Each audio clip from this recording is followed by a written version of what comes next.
Before I start the message, a couple of announcements. ನಾನು ನನ್ನ ಸಂದೇಶ ಪ್ರಾರಂಭ ಮಾಡುವುದಕ್ಕಿಂತ ಮುಂಚೆ ಕೆಲವು ಪ್ರಕಟಣೆಗಳಿವೆ.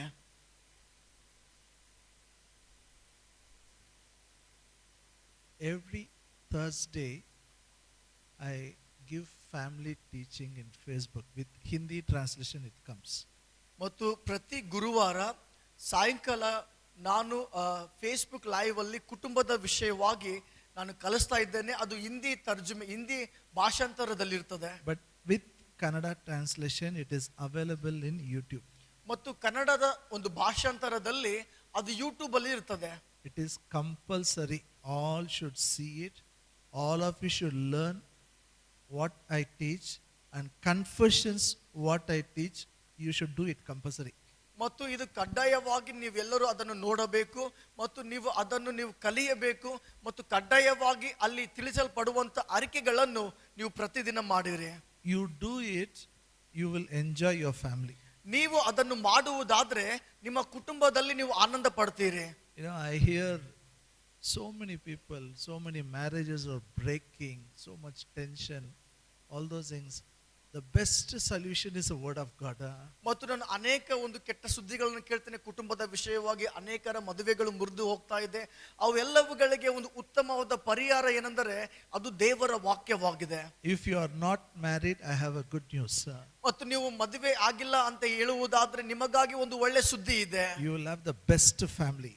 ಮತ್ತು ನಿಮ್ಮ ಒಂದು ಕುಟುಂಬ ಒಂದು ಸುಂದರವಾದ ಕುಟುಂಬ, ಉತ್ತಮವಾದ ಕುಟುಂಬವಾಗಿರ್ತದೆ. How?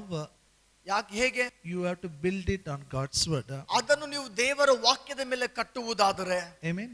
Amen. And second thing is, I want you to pray for this construction. Sincerely pray and declare the scriptures. ಮತ್ತು ಎರಡನೇ ವಿಷಯವಾಗಿ ನೀವು ಪ್ರಾಮಾಣಿಕರಾಗಿ ಈ ಕಟ್ಟಡಕ್ಕಾಗಿ ಪ್ರಾರ್ಥನೆ ಮಾಡಿರಿ ಮತ್ತು ಇದಕ್ಕಾಗಿ ನೀವು ಘೋಷಣೆಗಳನ್ನು ಮಾಡಿರಿ. Keep declaring. We want to finish the plastering. ಈಗ ಪ್ಲಾಸ್ಟರ್ ಮುಗಿಸಬೇಕಾಗಿದೆ, ಅದಕ್ಕಾಗಿ ಘೋಷಣೆ ಮಾಡಿರಿ. That we want to build a ramp there so that wheelchairs can come inside. We dig up it, the water came and filled it. ಮತ್ತು ನಾವು ಅಲ್ಲಿ ಒಂದು steps ಗಳು ಹಾಕಬೇಕೆಂಬುದಾಗಿ ಇದ್ದೇವೆ ಮತ್ತು ಅಲ್ಲಿ ತೋಡಲ್ಪಟ್ಟಿದೆ, ಅಲ್ಲಿ ನೀರು ಬಂದಿದೆ, ಅದು ಮುಗಿಯುವಂತೆ ಪ್ರಾರ್ಥಿಸಿರಿ. So many things we try to do something, somewhere something is getting postponed. ಮತ್ತು ನಾವು ಯಾವುದನ್ನು ಮಾಡುವುದಕ್ಕೆ ಪ್ರಯತ್ನ ಮಾಡ್ತಾ ಇರುವಾಗ ಅದು ಹೇಗೋ ಹಾಗೆ ಅದು ಮುಂದೆ ಹೋಗ್ತಾ ಇದೆ. I want you to pray, sincerely pray.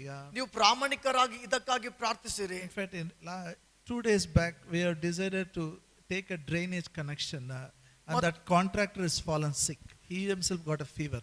ಮತ್ತು 2 ದಿನಗಳ ಹಿಂದೆ ಮತ್ತು ನಾವು ಈ ಡ್ರೈನೇಜ್ ಕನೆಕ್ಷನ್ ಮಾಡುವುದಕ್ಕೆ ನಾವು ಬಯಸಿದ್ವಿ ಮತ್ತು ಆ ಒಂದು ಗುತ್ತೇದಾರಿಗೆ ಆತನು ಅನಾರೋಗ್ಯದಲ್ಲಿ ಬಿದ್ದಿದ್ದಾನೆ. But that's why prayer is a must. ಅದಕ್ಕಾಗಿ ಪ್ರಾರ್ಥನೆ ಕಡ್ಡಾಯವಾಗಿದೆ. Is it okay? ಇದು ಪರವಾಗಿಲ್ವಾ? I want you to pray. You pray it, you will see things will happen.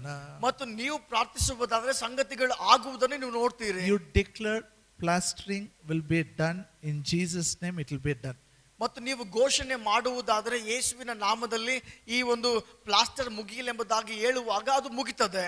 You declare, let doors come in Jesus' name. You will see doors here. ಮತ್ತು ನೀವು ಘೋಷಿಸುವುದಾದರೆ ಯೇಸುವಿನ ನಾಮದಲ್ಲಿ ಬಾಗಿಲುಗಳು ಬರಲಿ ಎಂಬುದಾಗಿ ಹೇಳುವಾಗ ಬಾಗಿಲುಗಳು ಬರ್ತವೆ. You declare, let all the electrical work be done in Jesus' name. ಮತ್ತು ನೀವು ಘೋಷಣೆ ಮಾಡ್ರಿ ಎಲ್ಲಾ ಕರೆಂಟ್ ಕೆಲಸ ಯೇಸು ನಾಮದಲ್ಲಿ ಮುಗಿಯಲ್ಪಡಲಿ ಎಂಬುದಾಗಿ ಅದು ಆಗ್ತದೆ. Declare all the flooring will be done in Jesus' name. ಮತ್ತು ಈ ಕೆಳಗಿನ ಎಲ್ಲ ಫ್ಲೋರಿಂಗ್ ಆಗಲಿ ಎಂಬುದಾಗಿ ಯೇಸು ನಾಮದಲ್ಲಿ ಘೋಷಣೆ ಮಾಡ್ರಿ, ಅದು ಆಗ್ತದೆ. We should talk like God. ನೀವು ದೇವರಂತೆ ಮಾತಾಡಿರಿ. Let there be flooring will be there. ಅಲ್ಲಿ ಫ್ಲೋರಿಂಗ್ ಇರಲಿ ಎಂಬುದಾಗಿ ಹೇಳುವಾಗ ಫ್ಲೋರಿಂಗ್ ಇರ್ತದೆ. Very easy it is. ಇದು ಬಹಳ ಸುಲಭವಾಗಿದೆ. But we will do together. ನೀವು ಒಟ್ಟಾಗಿ ಇದನ್ನು ಮಾಡಬೇಕು. Amen. Is it okay? Okay, let's get into God's word. ನಾವು ದೇವರ ವಾಕ್ಯಕ್ಕೆ ಹೋಗೋಣ. Turn your Bible one more time to Gospel according to Matthew 26th chapter. ಮತ್ತಾಯನ ಬರೆದ ಸುವಾರ್ತೆ 26ನೇ ಅಧ್ಯಾಯ verse 26 to 28. 26ನೇ ವಚನದಿಂದ 28ನೇ ವಚನ. And as they were eating, Jesus took bread and blessed it and brake it and gave it to the disciples and said, take, eat, this is my body. And he took the cup and gave thanks and gave it to them, saying, drink ye all of it, for this is my blood of the New Testament, which is shed for many for the remission of sins. ಮತ್ತಾಯನ ಬರೆದ ಸುವಾರ್ತೆ 26ನೇ ಅಧ್ಯಾಯ 26ನೇ ವಚನದಿಂದ 28ನೇ ವಚನ. ಅವರು ಊಟ ಮಾಡುತ್ತಿರುವಾಗ ಯೇಸು ರೊಟ್ಟಿಯನ್ನು ತೆಗೆದುಕೊಂಡು ದೇವರ ಸ್ತೋತ್ರ ಮಾಡಿ ಮುರಿದು ಶಿಷ್ಯರಿಗೆ ಕೊಟ್ಟು, ತಕ್ಕೊಳ್ಳಿರಿ, ತಿನ್ನಿರಿ, ಇದು ನನ್ನ ದೇಹ ಅಂದನು. ಆಮೇಲೆ ಪಾತ್ರೆಯನ್ನು ತೆಗೆದುಕೊಂಡು ಸ್ತೋತ್ರ ಮಾಡಿ ಅವರಿಗೆ ಕೊಟ್ಟು, ಇದರಲ್ಲಿರುವುದನ್ನು ಎಲ್ಲರೂ ಕುಡಿಯಿರಿ, ಇದು ನನ್ನ ರಕ್ತ, ಒಡಂಬಡಿಕೆಯ ರಕ್ತ, ಇದು ಪಾಪಗಳ ಕ್ಷಮೆಗಾಗಿ ಬಹು ಜನರಿಗೋಸ್ಕರ ಸುರಿಸಲ್ಪಡುವ ರಕ್ತ. Thank you. Now listen to me. ಈಗ ಕೇಳ್ರಿ. I've been teaching about new covenant for so many weeks. ನಾನು ಅನೇಕ ವಾರಗಳಿಂದ ಹೊಸ ಒಡಂಬಡಿಕೆಯ ಬಗ್ಗೆ ನಾನು ಕಲಿಸ್ತಾ ಇದ್ದೇನೆ. Now, in what way it is useful for me? Some people ask, what is the use? ಮತ್ತು ಕೆಲವರು ಕೇಳಿದ್ರು, ಅಣ್ಣ ಇದು ಯಾವ ರೀತಿಯಲ್ಲಿ ಇದು ನಮಗೆ ಉಪಯೋಗ ಇದೆ? And I tell you have to take part in the Holy Communion. ಕರ್ತನ ಮೇಜಿನಲ್ಲಿ ಭಾಗಿಯಾಗಬೇಕು. In what way it is useful for me? ಅದು ಯಾವ ರೀತಿಯಲ್ಲಿ ಉಪಯೋಗ ಇದೆ? I will tell you today how useful it is. ಮತ್ತು ನಾನು ಇವತ್ತು ಹೇಳ್ತೇನೆ ಅದು ಎಷ್ಟು ಉಪಯೋಗವಾಗಿದೆ ಎಂಬುದಾಗಿ. Why we take part in the communion? ನಾವು ಯಾಕೆ ಕರ್ತನ ಈ ದ್ರಾಕ್ಷಾರಸದಲ್ಲಿ ಮತ್ತು ರೊಟ್ಟಿಯಲ್ಲಿ ಭಾಗಿಯಾಗ್ತೇವೆ? Why Jesus told you have to do it in remembrance of me? ಮತ್ತು ಯಾಕೆ ಯೇಸು ಹೇಳಿದ್ದಾನೆ ಇದನ್ನು ನೀವು ನನ್ನನ್ನು ಜ್ಞಾಪಕ ಪಡಿಸಿಕೊಳ್ಳುವುದಕ್ಕೋಸ್ಕರ ಹೀಗೆ ಮಾಡಿರಿ ಎಂಬುದಾಗಿ? This reminds us we belong to a covenant. ಮತ್ತು ಇದು ನಮಗೆ ನೆನಪು ಹುಟ್ಟಿಸ್ತದೆ ನಾವು ಒಡಂಬಡಿಕೆಗೆ ಸಂಬಂಧವಾಗಿದ್ದೇವೆ ಎಂಬುದಾಗಿ. We all belong to a covenant. ನಾವು ಎಲ್ಲರೂ ಒಡಂಬಡಿಕೆಗೆ ನಾವು ಸಂಬಂಧವಾಗಿದ್ದೇವೆ. Covenant is a God's idea. ಈ ಒಡಂಬಡಿಕೆ ಅನ್ನುವುದು ದೇವರ ಉಪಾಯವಾಗಿದೆ. If two people make a covenant, ಇಬ್ಬ ಜನರು ಒಡಂಬಡಿಕೆ they ಮಾಡಿಕೊಳ್ಳುವುದಾದರೆ make promises. ಅವರು ಒಬ್ಬರಿಗೊಬ್ಬರು ವಾಗ್ದಾನಗಳನ್ನು The ಮಾಡಿಕೊಳ್ತಾರೆ. promises are very important. ಆ ವಾಗ್ದಾನಗಳು ಬಹಳ ಪ್ರಾಮುಖ್ಯವಾಗಿವೆ. To keep up the promise, after everything is over, they'll have food together. ಮತ್ತು ಆ ಮಾಡಿರುವಂತಹ ವಾಗ್ದಾನಗಳನ್ನು ಕೈಕೊಳ್ಳುವ ಕಾರಣ ಅವರು ಒಟ್ಟಾಗಿ ಸೇರಿ ಊಟ ಮಾಡ್ತಾರೆ. This covenant is between whom and whom? ಮತ್ತು ಈ ಒಡಂಬಡಿಕೆಯು ಯಾರ ಮಧ್ಯದಲ್ಲಿ ಇದೆ? There was not even one man eligible to make covenant with God. ಅಲ್ಲಿ ಒಬ್ಬನಾದರೂ ಇರಲಿಲ್ಲ ದೇವರೊಂದಿಗೆ ಒಡಂಬಡಿಕೆ ಮಾಡಿಕೊಳ್ಳುವುದಕ್ಕಾಗಿ. So God himself came in the form of a man. ಅದಕ್ಕಾಗಿ ಆ ದೇವರೇ ಮನುಷ್ಯ ರೂಪ ಧರಿಸಿಕೊಂಡು ಬರ್ತಾನೆ. His name is Jesus. ಆತನ ಹೆಸರು ಯೇಸು ಆಗಿದೆ. As a man's representative, he died on the cross. ಆತನು ಮನುಷ್ಯನ ಪ್ರತಿನಿಧಿಯಾಗಿ ಶಿಲುಬೆ ಮೇಲೆ ಸಾಯ್ತಾನೆ. So this covenant is between God and Jesus. ಈ ಒಂದು ಒಡಂಬಡಿಕೆಯು ದೇವರ ಮತ್ತು ಯೇಸುವಿನ ಮಧ್ಯೆ ಇರುವಂತ ಒಡಂಬಡಿಕೆಯಾಗಿದೆ. Jesus is our representative. ಯೇಸು ನಮ್ಮ ಪ್ರತಿನಿಧಿಯಾಗಿ ಮಾಡಿದ್ದಾನೆ. When he died on the cross, he made some promises. There are so many promises in the Bible. ಮತ್ತು ಆತನು ಕ್ರೂಜೆ ಮೇಲೆ ಸಾಯುವಾಗ ಅನೇಕ ವಾಗ್ದಾನಗಳನ್ನು ಮಾಡಿದ್ದಾನೆ. Those promises are very important. ಆ ವಾಗ್ದಾನಗಳು ಬಹಳ ಪ್ರಾಮುಖ್ಯವಾಗಿವೆ. And Jesus says this is a new testament or new covenant. ಮತ್ತು ಹೊಸ ಒಡಂಬಡಿಕೆ ಎಂಬುದಾಗಿ. Now we have to understand what is new covenant. ಮೊದಲು ಅರ್ಥ ಮಾಡಿಕೊಳ್ಳಬೇಕು ಈ ಹೊಸ ಒಡಂಬಡಿಕೆ ಅಂದ್ರೆ ಏನು. How many testaments we have in our Bible? ನಮ್ಮ ಬೈಬಲ್ ಅಲ್ಲಿ ಎಷ್ಟು ಒಡಂಬಡಿಕೆಗಳಿದೆ? One is the Old Testament, one is the New Testament. ಒಂದು ಹಳೆಯ ಒಡಂಬಡಿಕೆ, ಒಂದು ಹೊಸ ಒಡಂಬಡಿಕೆ. Yes or no? ಹೌದಾ ಇಲ್ವಾ? And this New Testament is very important. ಈ ಹೊಸ ಒಡಂಬಡಿಕೆ ಬಹಳ ಪ್ರಾಮುಖ್ಯವಾಗಿದೆ. When Jesus gave communion, he is talking about New Testament. He is talking about New Testament. ಯೇಸು ಇಲ್ಲಿ ಹೊಸ ಒಡಂಬಡಿಕೆ ಬಗ್ಗೆ ಮಾತಾಡ್ತಾನೆ. So whenever we take part in this bread and grape juice, that is a sign all that in New Testament belongs to me. ಮತ್ತು ನಾವು ಯಾವಾಗ ಈ ರೊಟ್ಟಿಯಲ್ಲಿ ದ್ರಾಕ್ಷಾರಸದಲ್ಲಿ ನಾವು ಪಾಲ್ಗೊಳ್ಳುವಾಗ ಅದು ಸೂಚನೆಯಾಗಿದೆ ಹೊಸ ಒಡಂಬಡಿಕೆಯಲ್ಲಿರುವಂತ ಎಲ್ಲ ವಾಗ್ದಾನಗಳು ಎಲ್ಲ ಆಶೀರ್ವಾದಗಳು ಅದು ನನ್ನದಾಗಿದೆ ಎಂಬುದಾಗಿ. And the Bible says, ಮತ್ತು ಬೈಬಲ್ ಹೇಳ್ತದೆ in Hebrews 8:6, ಇಬ್ರಿಯ 8ನೇ ಅಧ್ಯಾಯದಲ್ಲಿ, now he has obtained a more excellent ministry, by how much more also he is a mediator of a better covenant, which was established upon better promises. ಆದರೆ ಯೇಸು ಅದಕ್ಕಿಂತ ಶ್ರೇಷ್ಠವಾದ ಯಾಜಕೋದ್ಯೋಗ್ಯವನ್ನು ಹೊಂದಿದವನಾಗಿದ್ದಾನೆ, ಉತ್ತಮ ವಾಗ್ದಾನಗಳ ಮೇಲೆ ಸ್ಥಾಪಿತವಾದ ಉತ್ತಮವಾದ ಒಡಂಬಡಿಕೆಗೆ ಮಧ್ಯಸ್ಥನಾಗಿದ್ದಾನೆ. Hallelujah. So this new covenant is called better covenant with better promises. ಈ ಹೊಸ ಒಡಂಬಡಿಕೆಗೆ ಉತ್ತಮವಾದ ಒಡಂಬಡಿಕೆ, ಉತ್ತಮವಾದ ವಾಗ್ದಾನಗಳು ಎಂಬುದಾಗಿ ಹೇಳಲ್ಪಡ್ತಾ ಇದೆ. Say after me, better covenant, better promises. ಉತ್ತಮವಾದ ಒಡಂಬಡಿಕೆ, ಉತ್ತಮವಾದ ವಾಗ್ದಾನಗಳು. One more time. ಗಟ್ಟಿಯಾಗಿ ಹೇಳ್ರಿ, ಉತ್ತಮವಾದ ಒಡಂಬಡಿಕೆ, ಉತ್ತಮವಾದ ವಾಗ್ದಾನಗಳು. See, we believe in full Bible. ಮತ್ತು ನಾವು ಪೂರ್ಣವಾದ ಬೈಬಲ್ ಅಲ್ಲಿ ನಂಬಿಕೆ ಇಡ್ತೇವೆ. But the promises which comes in the New Testament is better than the Old Testament. ಆದ್ರೆ ಹೊಸ ಒಡಂಬಡಿಕೆಯಲ್ಲಿರುವಂತ ವಾಗ್ದಾನಗಳು ಹಳೆಯ ಒಡಂಬಡಿಕೆ ವಾಗ್ದಾನಗಳಿಗಿಂತ ಉತ್ತಮವಾಗಿರುವಂತದ್ದಾಗಿದೆ. Now you all have a Bible in hand. ಈಗ ನಿಮ್ಮ ಎಲ್ಲರ ಕೈಗಳಲ್ಲಿ ಬೈಬಲ್ ಇದೆ. Yes or no? ಹೌದಾ ಇಲ್ವಾ? Old Testament starts from where, ends from where? ಹಳೆ ಒಡಂಬಡಿಕೆ ಎಲ್ಲಿಂದ ಪ್ರಾರಂಭವಾಗಿ ಎಲ್ಲಿಗೆ ಮುಕ್ತಾಯವಾಗ್ತದೆ? From Genesis to Malachi. Very good. ಆದಿಕಾಂಡದಿಂದ ಪ್ರಾರಂಭವಾಗಿ ಮಲಕಿಯವರೆಗೆ ಇರ್ತದೆ ಇದೆ. You see Matthew, it says New Testament begins. ಮತ್ತು ಮತ್ತಾಯ ಎಂಬುದಾಗಿ ಮತ್ತಾಯನ ಬರೆದ ಸುವಾರ್ತೆ ನೋಡುವಾಗ ಹೊಸ ಒಡಂಬಡಿಕೆ ಪ್ರಾರಂಭವಾಗ್ತದೆ. Are you with me? ನನ್ನೊಟ್ಟಿಗಿದ್ದೀರಾ? Let me explain this. ನಾನು ಇದನ್ನು ನಿಮಗೆ ವಿವರಿಸ್ತೇನೆ. Come with me again to Hebrew 9th chapter. ಅದೇ ಇಬ್ರಿಯ 9ನೇ ಅಧ್ಯಾಯಕ್ಕೆ ಬನ್ರಿ. We will listen verse 16 and 17. 16 ಮತ್ತು 17ನೇ ವಚನ. ಇಬ್ರಿಯ 9, 16 ಮತ್ತು 17ನೇ ವಚನ. ಮರಣ ಶಾಸನವು ಇರುವಲ್ಲಿ ಅದನ್ನು ಬರೆಯಿಸಿದವನ ಮರಣವು ಪ್ರಸಿದ್ಧವಾಗಿರಬೇಕಷ್ಟೇ. ಮರಣ ಶಾಸನವು ಮರಣವಾದ ಮೇಲೆ ನಡೆಯುವುದೇ ಹೊರತು ಬರೆಯಿಸಿದವನು ಜೀವದಿಂದಿರುವಾಗ ಎಂದಿಗೂ ಸಲ್ಲುವುದಿಲ್ಲ. Okay, I'll explain. Okay, ಇದೆಲ್ಲ ಫಸ್ಟ್ ಟೈಮ್ ಓದುವಾಗ ನನಗೆ ಅರ್ಥ ಆಗಿಲ್ಲ. Somebody explain me, then I understood. ಇದು ನಾನು ನಿಮಗೆ ವಿವರಿಸ್ತೇನೆ. ಮೊದಲನೇ ಸಾರ್ತಿ ಇದು ನಾನು ಸಹ ಓದಿದಾಗ ನನಗೂ ಅರ್ಥ ಆಗ್ಲಿಲ್ಲ. ಯಾರೋ ನನಗೆ ಅರ್ಥ ಮಾಡಿಸಿದ ಮೇಲೆ ನನಗೆ ಅರ್ಥ ಆಯಿತು. Look here, all of you look here. ಎಲ್ಲ ಈ ಕಡೆ ಕೇಳ್ರಿ, ನನ್ನ ಕಡೆ ನೋಡ್ರಿ. You know, another word used for this covenant is will. ಮತ್ತು ಈ ಒಡಂಬಡಿಕೆಗೆ ಇನ್ನೊಂದು ಪದ ಉಪಯೋಗಿಸಿದ್ದು ಅದು ಆಸ್ತಿ ಪತ್ರ. Hallelujah. What is this? ಇದು ಏನಾಗಿದೆ? This is will. ಇದು ಆಸ್ತಿ ಪತ್ರ. ಏನಿದು ಕನ್ನಡದಲ್ಲಿ ಏನಿದು? ಜೋರಾಗಿ ಏನು? Here it says, one who wrote this Asti Patra, he has to die. When he dies only, what is in the Asti Patra will come into effect. ಈ ವಾಕ್ಯದಲ್ಲಿ ಏನ್ ಹೇಳ್ತದಂದ್ರೆ, ಯಾರು ಆಸ್ತಿ ಪತ್ರವನ್ನು ಬರೆಸಿದ್ದಾರೋ ಆ ವ್ಯಕ್ತಿ ಸಾಯುವ ತನಕ ಆ ಆಸ್ತಿ ಪತ್ರದಲ್ಲಿ ಬರುವಂತ ಎಲ್ಲ ಆಸ್ತಿ ಇನ್ನೊಬ್ಬರಿಗೆ ಸಲ್ಲುವುದಿಲ್ಲ. Suppose your grandfather has written some property in your name. ಈಗ ಉದಾಹರಣೆಗಾಗಿ ನಿಮ್ಮ ತಾತ ನಿಮ್ಮ ಹೆಸರಲ್ಲಿ ಯಾವುದೋ ಆಸ್ತಿಯನ್ನು ಬರಿತಾನೆ. Some house, some land, something, some acres he has written in your name. ಮನೆಯಾಗಲಿ ಭೂಮಿಯಾಗಲಿ ಎಷ್ಟೋ ಎಕರೆ ಹೊಲವಾಗಲಿ ಆತನು ಬರೆದು ಇಡ್ತಾನೆ. You won't get till that man dies. ಆತನು ಸಾಯುವ ತನಕ ಅದು ನಿಮಗೆ ಬರುವುದಿಲ್ಲ. Are you with me? ನನ್ನೊಟ್ಟಿಗಿದ್ದೀರಾ? I had a grandmother. ನನಗೆ ಅಜ್ಜಿ ಇದ್ದಳು. That 20 years she was bedridden.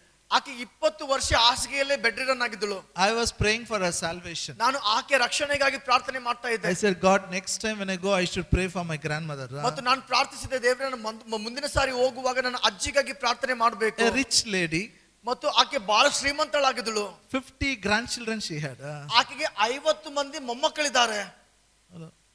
All are waiting when that lady will die. ಎಲ್ಲರೂ ಕಾಯ್ತಾ ಇದ್ದಾರೆ ಯಾವಾಗ ಈಕೆ ಸಾಯ್ತಾಳೆ. But she is not dying. ಆದ್ರೆ ಈಕೆ ಸಾಯ್ತಾ ಇಲ್ಲ. No medicine. ಔಷಧಿ ಇಲ್ಲ. No eyesight is not there. She can't see. ಆಕೆಗೆ ಕಣ್ಣು ದೃಷ್ಟಿ ಸರಿಯಾಗಿಲ್ಲ, ನೋಡಕ್ಕಾಗಲ್ಲ. When I went, she said, I want to die, but I am not dying. ಆಕೆ ಹೇಳಿದಳು, ನಾನು ಸಾಯ್ಬೇಕೆಂಬುದಾಗಿ ಬಯಸ್ತಾ ಇದ್ದೇನೆ, ನಾನು ಸಾಯ್ತಾನೆ ಇಲ್ಲ. I told her, you can't die. ನಾನು ಹೇಳಿದೆ, ನೀನು ಸಾಯಕ್ಕಾಗಲ್ಲ. Why you can't die? Why ಯಾಕೆ ಸಾಯಕ್ಕಾಗಲ್ಲ? Because Jesus prays, I believe in Jesus, all my family members will be saved. ಯಾಕಂದ್ರೆ ಯೇಸುವಿನ ವಾಕ್ಯ ಹೇಳ್ತದೆ, ನಾನು ಯೇಸುವಿನಲ್ಲಿ ನಂಬಿಕೆ ಇಡುವುದಾದ್ರೆ ನನ್ನ ಕುಟುಂಬ ಎಲ್ಲ ರಕ್ಷಣೆ ಹೊಂದದೆ. I told my grandmother, you have to go to heaven. ನನ್ನ ಅಜ್ಜಿಗೆ ಹೇಳಿದೆ, ನೀನು ಸ್ವರ್ಗಕ್ಕೆ ಹೋಗ್ಬೇಕು. That is the only reason you are not dying. ಅದು ಒಂದೇ ಕಾರಣಕ್ಕಾಗಿ ನೀನು ಸಾಯ್ತಾ ಇಲ್ಲ. You accept Jesus. ನೀನು ಯೇಸುವನ್ನು ಸ್ವೀಕಾರ ಮಾಡು. She made a salvation prayer. ಆಕೆ ರಕ್ಷಣೆ ಪ್ರಾರ್ಥನೆ ಮಾಡಿದಳು. Then she told me, what should I do next? ಈಗ ಆಕೆ ಹೇಳಿದಳು, ಮತ್ತೆ ನಾನು ಏನ್ ಮಾಡ್ಬೇಕು? What can I teach for somebody is better than 20 years? 20 ವರ್ಷದಿಂದ ಹಾಸಿಗೆ ಮೇಲೆ ಇರುವವರಿಗೆ ಏನ್ ಕಲಿಸಲಿ? I told her, call upon the name of Jesus. ಯೇಸುವಿನ ಹೆಸರನ್ನು ಕೂಗು. She used to tell, Yesu, Yesu, Yesu. ಆಕೆ ಯೇಸು ಯೇಸು ಎಂಬುದಾಗಿ ಕೂಗಿದಳು. I came to Gulbarga, I got a news. She went to be with the Lord. ನಾನು ಗುಲ್ಬರ್ಗಕ್ಕೆ ಬಂದಾಗ ನನಗೆ ಸುದ್ದಿ ಬಂತು, ಆಕೆ ತೀರಿ ಹೋದಳು. Now all the children are happy, all the grandchildren are happy. ಎಲ್ಲ ಮಕ್ಕಳು ಮೊಮ್ಮಕ್ಕಳು ಸಂತೋಷವಾಗಿದ್ದಾರೆ. 20 years we waited. 20 ವರ್ಷ ಅವರೆಲ್ಲ ಕಾಯ್ದ್ರು. Now at last we got it. ಈಗ ಕೊನೆಯದಾಗಿ ನಮಗೆ ಆಸ್ತಿ ಬಂತು. You understand what is written will come into effect, only that person should die. ಏನು ಅರ್ಥ ಮಾಡಿಕೊಳ್ಳಬೇಕೆಂದರೆ ಯಾವುದು ಬರೆಯಲ್ಪಟ್ಟಿದೆಯೋ ಆ ಬರೆಯಲ್ಪಟ್ಟ ಸಂಗತಿಗಳು ವಿಷಯಗಳು ಅವರು ಸತ್ತಾಗ ಮಾತ್ರ ಅದು ಇನ್ನೊಬ್ಬರಿಗೆ ಸಂಬಂಧವಾಗಿ ಬರ್ತದೆ. The one who has written died on the cross. ಯಾರು ಇದನ್ನು ಬರೆದಿದ್ದಾನೋ ಆತನ ಕ್ರೂಜೆ ಮೇಲೆ ಸತ್ತಿದ್ದಾನೆ. So it will come into effect now. It will, with force it will come. ನಂತರ ಆಗ್ಲೇ ಅದು ಕಾರ್ಯಕ್ಕೆ ಬರ್ತದೆ. It is yours. ಅದು ನಿಮ್ಮದಾಗಿದೆ. Now two aspects are there in this new covenant. ಈ ಹೊಸ ಒಡಂಬಡಿಕೆಯಲ್ಲಿ ಎರಡು ವಿಧಾನಗಳಿವೆ, ಎರಡು ವಿಷಯಗಳಿದೆ. One is what is written. ಒಂದು ವಿಧಾನ ಅಂದ್ರೆ ಯಾವುದು ಬರೆಯಲ್ಪಟ್ಟಿದೆ. Second, there is a time period is important. ಮತ್ತು ಎರಡನೇದಾಗಿ ಅಲ್ಲಿ ಇರುವಂತ ಕಾಲ ಕ್ರಮೇಣ ಕಾಲ ಬಹಳ ಪ್ರಾಮುಖ್ಯ. According to the time after crucifixion is the New Testament begins. ಮತ್ತು ಈ ಕಾಲದ ಪ್ರಕಾರ ಸಮಯದ ಪ್ರಕಾರ ನಾವು ನೋಡುವುದಾದ್ರೆ ಯೇಸುವಿನ ಕ್ರೂಜೆ ಆದ್ಮೇಲೆ ಹೊಸ ಒಡಂಬಡಿಕೆ ಪ್ರಾರಂಭವಾಗ್ತದೆ. After the death, burial and resurrection only real New Testament starts. ಪುನರುತ್ಥಾನ ಆದ್ಮೇಲೆ ಮಾತ್ರ ಆ ಹೊಸ ಒಡಂಬಡಿಕೆ ನಿಜವಾಗಿ ಪ್ರಾರಂಭವಾಗ್ತದೆ. New Testament is written, Matthew, it is written about the birth of Jesus. ಮತ್ತಾಯನು ಯೇಸುವಿನ ಜನ್ಮದ ಬಗ್ಗೆ ಮಾತಾಡಿದ್ದಾನೆ. It talked about Jesus' baptism. ಅದು ಯೇಸುವಿನ ದೀಕ್ಷಾಸ್ನಾನದ ಬಗ್ಗೆ It ಮಾತಾಡಿದೆ. talks about the sufferings of Jesus. ಮತ್ತು ಯೇಸುವಿನ ಶ್ರಮೆಗಳ ಬಗ್ಗೆ ಮಾತಾಡ್ತಾ ಇದೆ. But that time Jesus didn't die. ಆದ್ರೆ ಆ ಸಮಯದಲ್ಲಿ ಯೇಸು ಸತ್ತಿರಲಿಲ್ಲ. After death, testament comes into effect. ಮತ್ತು ಆತನ ಮರಣ ಆದ್ಮೇಲೆ ಆ ಒಡಂಬಡಿಕೆ ಅದು ಕಾರ್ಯದಲ್ಲಿ ಬರ್ತದೆ. So whatever is written after crucifixion, you should give lot of attention to it. ಅದಕ್ಕಾಗಿ ಯೇಸುವಿನ ಕ್ರೂಜೆ ಆದ್ಮೇಲೆ ಬರೆಯಲ್ಪಟ್ಟಂತ ಎಲ್ಲ ಸಂಗತಿಗಳಿಗೆ ನೀವು ಬಹಳ ಜಾಗೃತಿಯಿಂದ ನೀವು ಅದಕ್ಕೆ ಒತ್ತು ಕೊಡಬೇಕು. That is what better covenant, that is called better promises. ಮತ್ತು ಅದೇ ಉತ್ತಮವಾದ ಒಡಂಬಡಿಕೆಯಾಗಿದೆ, ಅವುಗಳೇ ಉತ್ತಮವಾದ ವಾಗ್ದಾನಗಳಾಗಿವೆ. Now look here. ಎಲ್ಲರೂ ಈ ಕಡೆ ನೋಡಿರಿ. Matthew, Mark, Luke, John, these four are gospels. ಮತ್ತಾಯನು ಬರೆದ ಸುವಾರ್ತೆ, ಮಾರ್ಕನು ಬರೆದ ಸುವಾರ್ತೆ, ಲೂಕನು ಬರೆದ ಸುವಾರ್ತೆ, ಯೋಹಾನ ಸುವಾರ್ತೆ, ಇವು ಎಲ್ಲವೂ ಸುವಾರ್ತೆಗಳಾಗಿವೆ. Then there is one more book in the Bible. ನಂತರ ಇನ್ನೊಂದು ಪುಸ್ತಕ ಇದೆ, Acts of Apostles. ಅಪೊಸ್ತಲರ ಕಾರ್ಯಗಳು. This is history, church history, how church began. ಇದು ಸಭೆಯ ಇತಿಹಾಸವಾಗಿದೆ, ಮೊದಲನೇ ಸಭೆ ಪ್ರಾರಂಭವಾದದ್ದು. It also has some promises. ಅವುಗಳಿಗೆ ಅಲ್ಲಿ ಸಹ ವಾಗ್ದಾನಗಳಿದೆ. Actually, the New Testament begins from book of Romans. Romans to Revelation is a new covenant. ಮತ್ತು ನಿಜವಾಗಲೂ ಹೊಸ ಒಡಂಬಡಿಕೆ ಪ್ರಾರಂಭವಾಗುವುದು ರೋಮಾಪುರದಿಂದ ಪ್ರಕಟಣೆವರೆಗೆ ಇರುವಂತ ಎಲ್ಲ ವಾಗ್ದಾನಗಳು ಅವು ಉತ್ತಮವಾದ ವಾಗ್ದಾನಗಳಾಗಿವೆ. Every promise which comes from Romans to Revelation is so important. ರೋಮಾಪುರದಿಂದ ಬರುವಂತ ಎಲ್ಲ we belong to that covenant. ಮತ್ತು ನಾವು ಆ ಒಡಂಬಡಿಕೆಗೆ ಸಂಬಂಧವಾಗಿದ್ದೇವೆ. That promises will become real in our life. ಮತ್ತು ಆ ವಾಗ್ದಾನಗಳು ನಮ್ಮ ಜೀವಿತದಲ್ಲಿ ನಿಜಕರವಾಗ್ತವೆ. That is why we take part in Holy Communion. ಅದಕ್ಕಾಗಿ ನಾವು ಕರ್ತನ ಮೇಜಿನಲ್ಲಿ ಈ ರೊಟ್ಟಿಯಲ್ಲಿ ದ್ರಾಕ್ಷಾರಸದಲ್ಲಿ ಭಾಗಿಯಾಗ್ತೇವೆ. And one promise, ಒಂದು ವಾಗ್ದಾನ, one prayer I'll do it. 1 Thessalonians 5th chapter. 1 Thessalonians 5th chapter. 1ನೇ ಥೆಸಲೋನಿಕದವರಿಗೆ 5ನೇ ಅಧ್ಯಾಯ.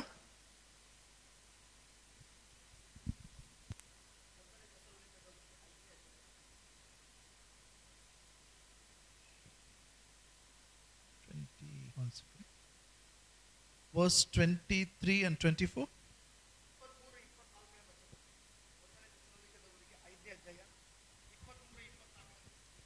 ಶಾಂತಿದಾಯಕನಾದ ದೇವರು ತಾನೇ ನಿಮ್ಮನ್ನು ಪರಿಪೂರ್ಣವಾಗಿ ಪವಿತ್ರ ಮಾಡಲಿ. ನಮ್ಮ ಕರ್ತನಾದ ಏಸು ಕ್ರಿಸ್ತನು ಪ್ರತ್ಯಕ್ಷನಾದಾಗ ನಿಮ್ಮ ಆತ್ಮ ಪ್ರಾಣ ಶರೀರಗಳು ದೋಷವಿಲ್ಲದೆ ಸಂಪೂರ್ಣವಾಗಿ ಕಾಣಿಸುವಂತೆ ಕಾಪಾಡಲ್ಪಡಲಿ.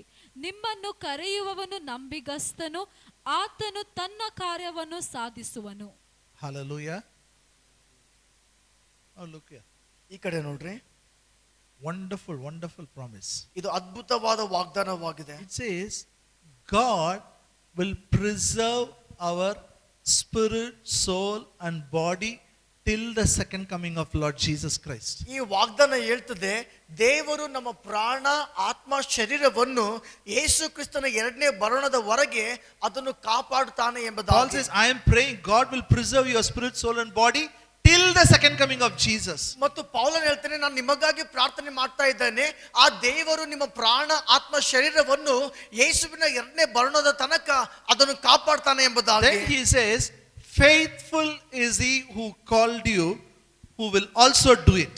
ನಂತರ ಆತನು ಹೇಳ್ತಾನೆ, ನಿಮ್ಮನ್ನು ಕರೆಯುವವನು ನಂಬಿಗಸ್ತನು, ಆತನು ಆ ಕಾರ್ಯವನ್ನು ಸಾಧಿಸುವನು. Hallelujah. Hallelujah. Say in English, my Father My Father will preserve will preserve my spirit, my spirit, soul, soul and body and body till the second coming of Jesus. till the second coming of Jesus. Faithful is the one He is the one who called me. who called He will do it. He will do it.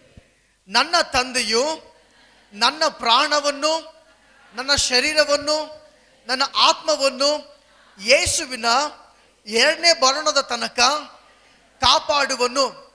ನನ್ನನ್ನು ಕರೆದಾತನು ನಂಬಿಗಸ್ತನು, ಆತನೇ ಆ ಕಾರ್ಯವನ್ನು ಸಾಧಿಸುವನು. Means God will preserve you. You understand word preserve? He will protect your spirit, soul and body. ಅದರ ಅರ್ಥ ಏನಂದ್ರೆ, ದೇವರು ನಿಮ್ಮನ್ನು ಕಾಪಾಡ್ತಾನಂದ್ರೆ ನಿಮ್ಮ ಆತ್ಮ ಪ್ರಾಣ ಶರೀರವನ್ನು ಸುರಕ್ಷಿತವಾಗಿಡ್ತಾನೆ. Nothing will happen to your body. ನಿಮ್ಮ ದೇಹಕ್ಕೆ ಯಾವುದು ಆಗುವುದಿಲ್ಲ. See, the spirit and soul we don't understand sometimes. ನಾವು ಅನೇಕ ಸಾರಿ ಆತ್ಮ ಪ್ರಾಣ ಶರೀರ ಅಂದ್ರೆ ಅರ್ಥ ಆಗುವುದಿಲ್ಲ. So spirit and soul, if you want to understand, you have to listen all the teachings or attend the spirit, soul and body class. ಮತ್ತು ಆತ್ಮ ಪ್ರಾಣ ಶರೀರದ ಬಗ್ಗೆ ನೀವು ತಿಳ್ಕೊಳ್ಬೇಕಾದ್ರೆ ಎಲ್ಲ ಬೋಧನೆಗಳನ್ನು ಮತ್ತು ಆ ಒಂದು ಕ್ಲಾಸ್ಗಳನ್ನು ಹಾಜರಾಗಬೇಕು. But body we can understand. ಆದ್ರೆ ದೇಹದ ಬಗ್ಗೆ ನಾವು ಅರ್ಥ ಮಾಡಿಕೊಳ್ತೇವೆ. Do you understand what is body? ನಿಮಗೆ ಅರ್ಥ ಆಗ್ತಿದೆಯಾ ದೇಹ ಏನು? Can you see your body? ನಿಮ್ಮ ದೇಹ ನೀವು ನೋಡಬಹುದಾ? Can you touch your body? ನಿಮ್ಮ ದೇಹಕ್ಕೆ ನೀವು ಮುಟ್ಟಬಹುದಾ? This body God will preserve till the second coming of Jesus. ಈ ದೇಹವನ್ನು ಆ ದೇವರು ಕ್ರಿಸ್ತನ ಎರಡನೇ ಬರಣದ ತನಕ ಆತನು ಸುರಕ್ಷಿತವಾಗಿ ಕಾಪಾಡ್ತಾನೆ. Hello? Amen? Preserve from what? ಯಾವುದರಿಂದ ಕಾಪಾಡ್ತಾನೆ? Preserve from sickness. ರೋಗದಿಂದ ಕಾಪಾಡ್ತಾನೆ. Preserve from aging. Preserve from aging. ವಯಸ್ಸಾಗುವುದರಿಂದ ಕಾಪಾಡ್ತಾನೆ. Preserve from deterioration. ಮತ್ತು ನಾಶವಾಗುವುದರಿಂದ ಕಾಪಾಡ್ತಾನೆ. Hello? Are you happy? ನಾನು ನೀವು ಸಂತೋಷವಾಗಿದ್ದೀರಾ? Yes, no, yes, no, yes. ಹೌದಾ ಇಲ್ವಾ? I have one friend, he's a doctor. ನನಗೊಬ್ಬ ಸ್ನೇಹಿತನಿದ್ದಾನೆ, ಆತನು ವೈದ್ಯನಾಗಿದ್ದಾನೆ. I met him few years back. Somebody was sick. I went with them. ಮತ್ತು ಕೆಲವು ವರ್ಷಗಳಿಂದ ಆತನ ರೋಗದಲ್ಲಿ ಬಿದ್ದಿದ್ದ ಆತನಿಗೆ ನಾನು ಭೇಟಿಯಾದೆ. That time the doctor friend asked, how old are you, sir? How old are you? ಮತ್ತು ಆ ಸಮಯದಲ್ಲಿ ಆ ಡಾಕ್ಟರ್ ಸ್ನೇಹಿತ ನನಗೆ ಹೇಳಿದ, ನೀನು ಎಷ್ಟು ವರ್ಷದವನಾಗಿದ್ದೆ? I said, I am 40 years. ನಾನು ಹೇಳಿದೆ 40 ವರ್ಷ. He said, be careful. ಆತ ಹೇಳಿದ, ಎಚ್ಚರವಾಗಿರು. I said, why should I be careful? ನಾನು ಕೇಳಿದೆ, ಯಾಕೆ ಎಚ್ಚರವಾಗಿರ್ಬೇಕು? After 40 years only all the diseases starts. 40 ವರ್ಷ ಆದ್ಮೇಲೆ ಎಲ್ಲ ರೋಗಗಳು ಪ್ರಾರಂಭವಾಗ್ತವೆ. His book says it. ಆತನ ಹೇಳ್ತದಂತೆ. But my book says different. ಆದ್ರೆ ನನ್ನ ಪುಸ್ತಕ ಬೇರೆ ಹೇಳ್ತದೆ. My new covenant says, ನನ್ನ ಹೊಸ ಒಡಂಬಡಿಕೆ ಹೇಳ್ತದೆ, by his stripes I am healed already. ಆತನ ಬಾಸುಂಡೆಗಳಿಂದ ನನಗೆ ಗುಣವಾಗಿದೆ. Hallelujah. Hallelujah. 1 Peter 2:24 says this. 1 ಪೇತ್ರ 2:24 ಈ ವಾಕ್ಯ By ಹೇಳ್ತದೆ, his stripes you were healed. ಆತನ ಬಾಸುಂಡೆಗಳಿಂದ ನಿಮಗೆ ಗುಣವಾಯಿತು. Hallelujah. Hallelujah. Say in Kannada, all of you. ಎಲ್ಲರೂ ಹೇಳ್ರಿ, ಆತನ ಬಾಸುಂಡೆಗಳಿಂದ ನನಗೆ ಗುಣವಾಯಿತು. ಇಲ್ಲ you didn't tell correctly. ಗುಣವಾಗಬೇಕಾ ಆಯ್ತಾ? But still pain is there, no? ಆದ್ರೆ ಇನ್ನೂ ನೋವಿದೆಯಲ್ಲ. That is a fact. ಅದು ನಿಜ ಇರಬಹುದು. This is a truth. ಆದ್ರೆ ಇದು There ಸತ್ಯವಾಗಿದೆ. is a Old Testament and New Testament, some differences there. ಹಳೆ ಒಡಂಬಡಿಕೆಗೂ ಹೊಸ ಒಡಂಬಡಿಕೆಗೂ ವ್ಯತ್ಯಾಸ ಇದೆ. Old Testament is wonderful. ಹಳೆ ಒಡಂಬಡಿಕೆ ಅದ್ಭುತವಾಗಿದೆ. Same promise in the Old Testament. It says, you are healed. By his stripes you are healed. ಮತ್ತು ಅದೇ ವಾಗ್ದಾನ ಹಳೆ ಒಡಂಬಡಿಕೆಯಲ್ಲಿ ಹೇಳ್ತದೆ, ಆತನ ಬಾಸುಂಡೆಗಳಿಂದ ನಿಮಗೆ ಗುಣವಾಯಿತು ಎಂಬುದಾಗಿ. But when it comes to New Testament, ಆದ್ರೆ ಹೊಸ ಒಡಂಬಡಿಕೆಗೆ ಬಂದಾಗ the tense changes. ಆ ಕಾಲ ಅನ್ನುವುದು ಆ You ವರ್ತಮಾನ are already healed. ನಿಮಗೆ ಆಗಲೇ ಗುಣವಾಯಿತು. Amen. Say, I am already healed. ನನಗೆ ಆಗಲೇ ಗುಣವಾಗಿದೆ. Healing is already there.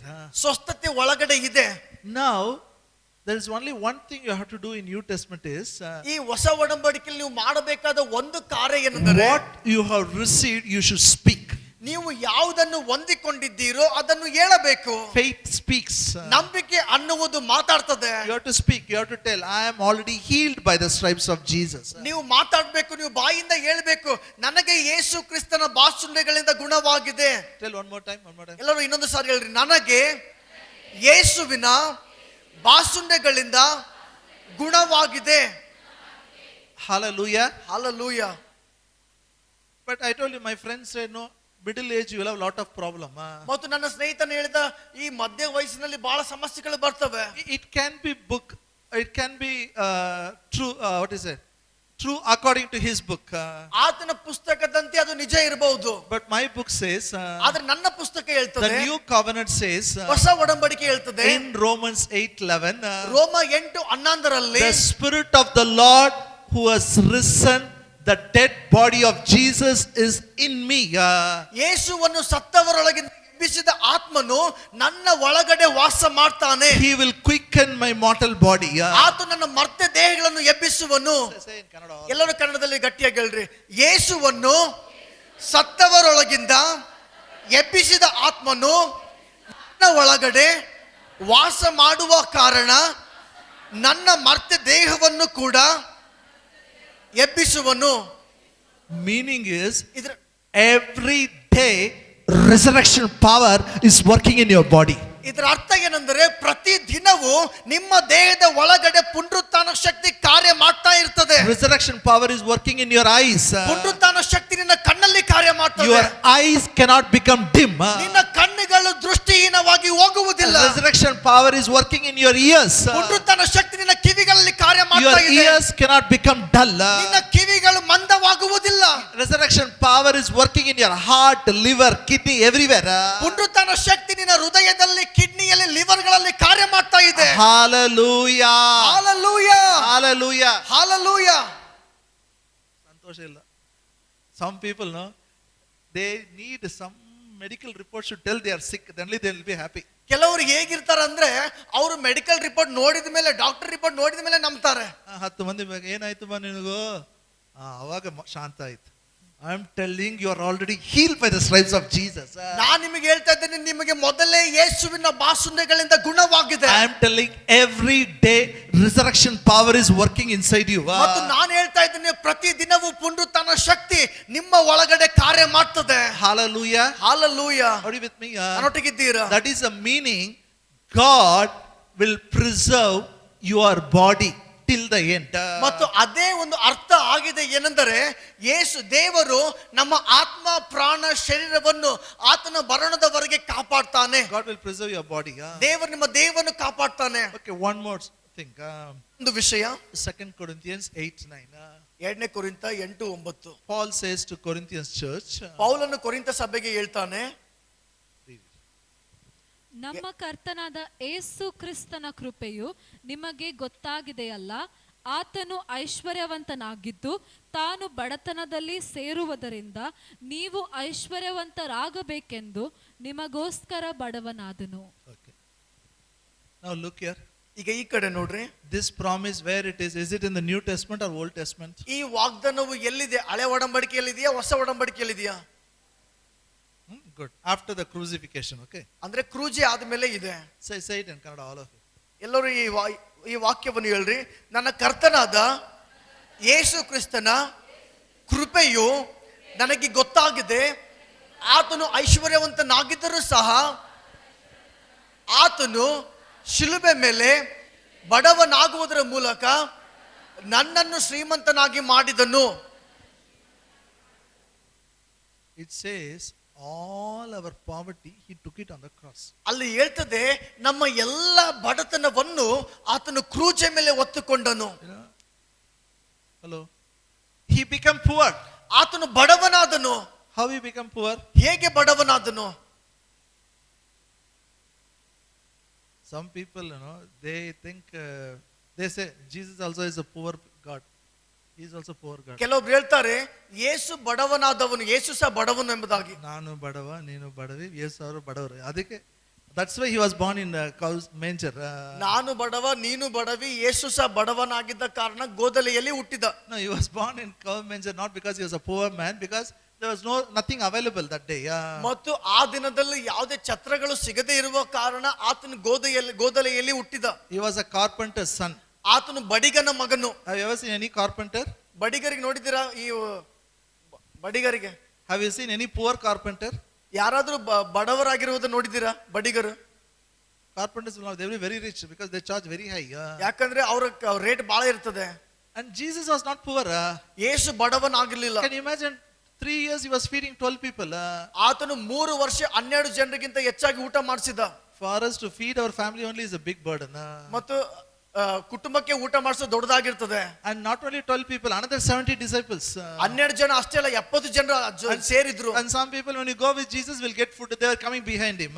ಇನ್ನು ಕೆಲವರು ಯೇಸು ಜೊತೆ ಹೋದ್ರೆ ಊಟ ಸಿಕ್ತಂತ ಹೇಳಿ ಅವರು ಹೋಗ್ತಾನೆ ಇದ್ರು. At least 100 people daily he was feeding. ಕನಿಷ್ಠ ಪಕ್ಷ ದಿನಾಲು 100 ಜನರಿಗೆ ಯೇಸು ಊಟ ಹಾಕ್ತಾ ಇದ್ದ. He was not poor.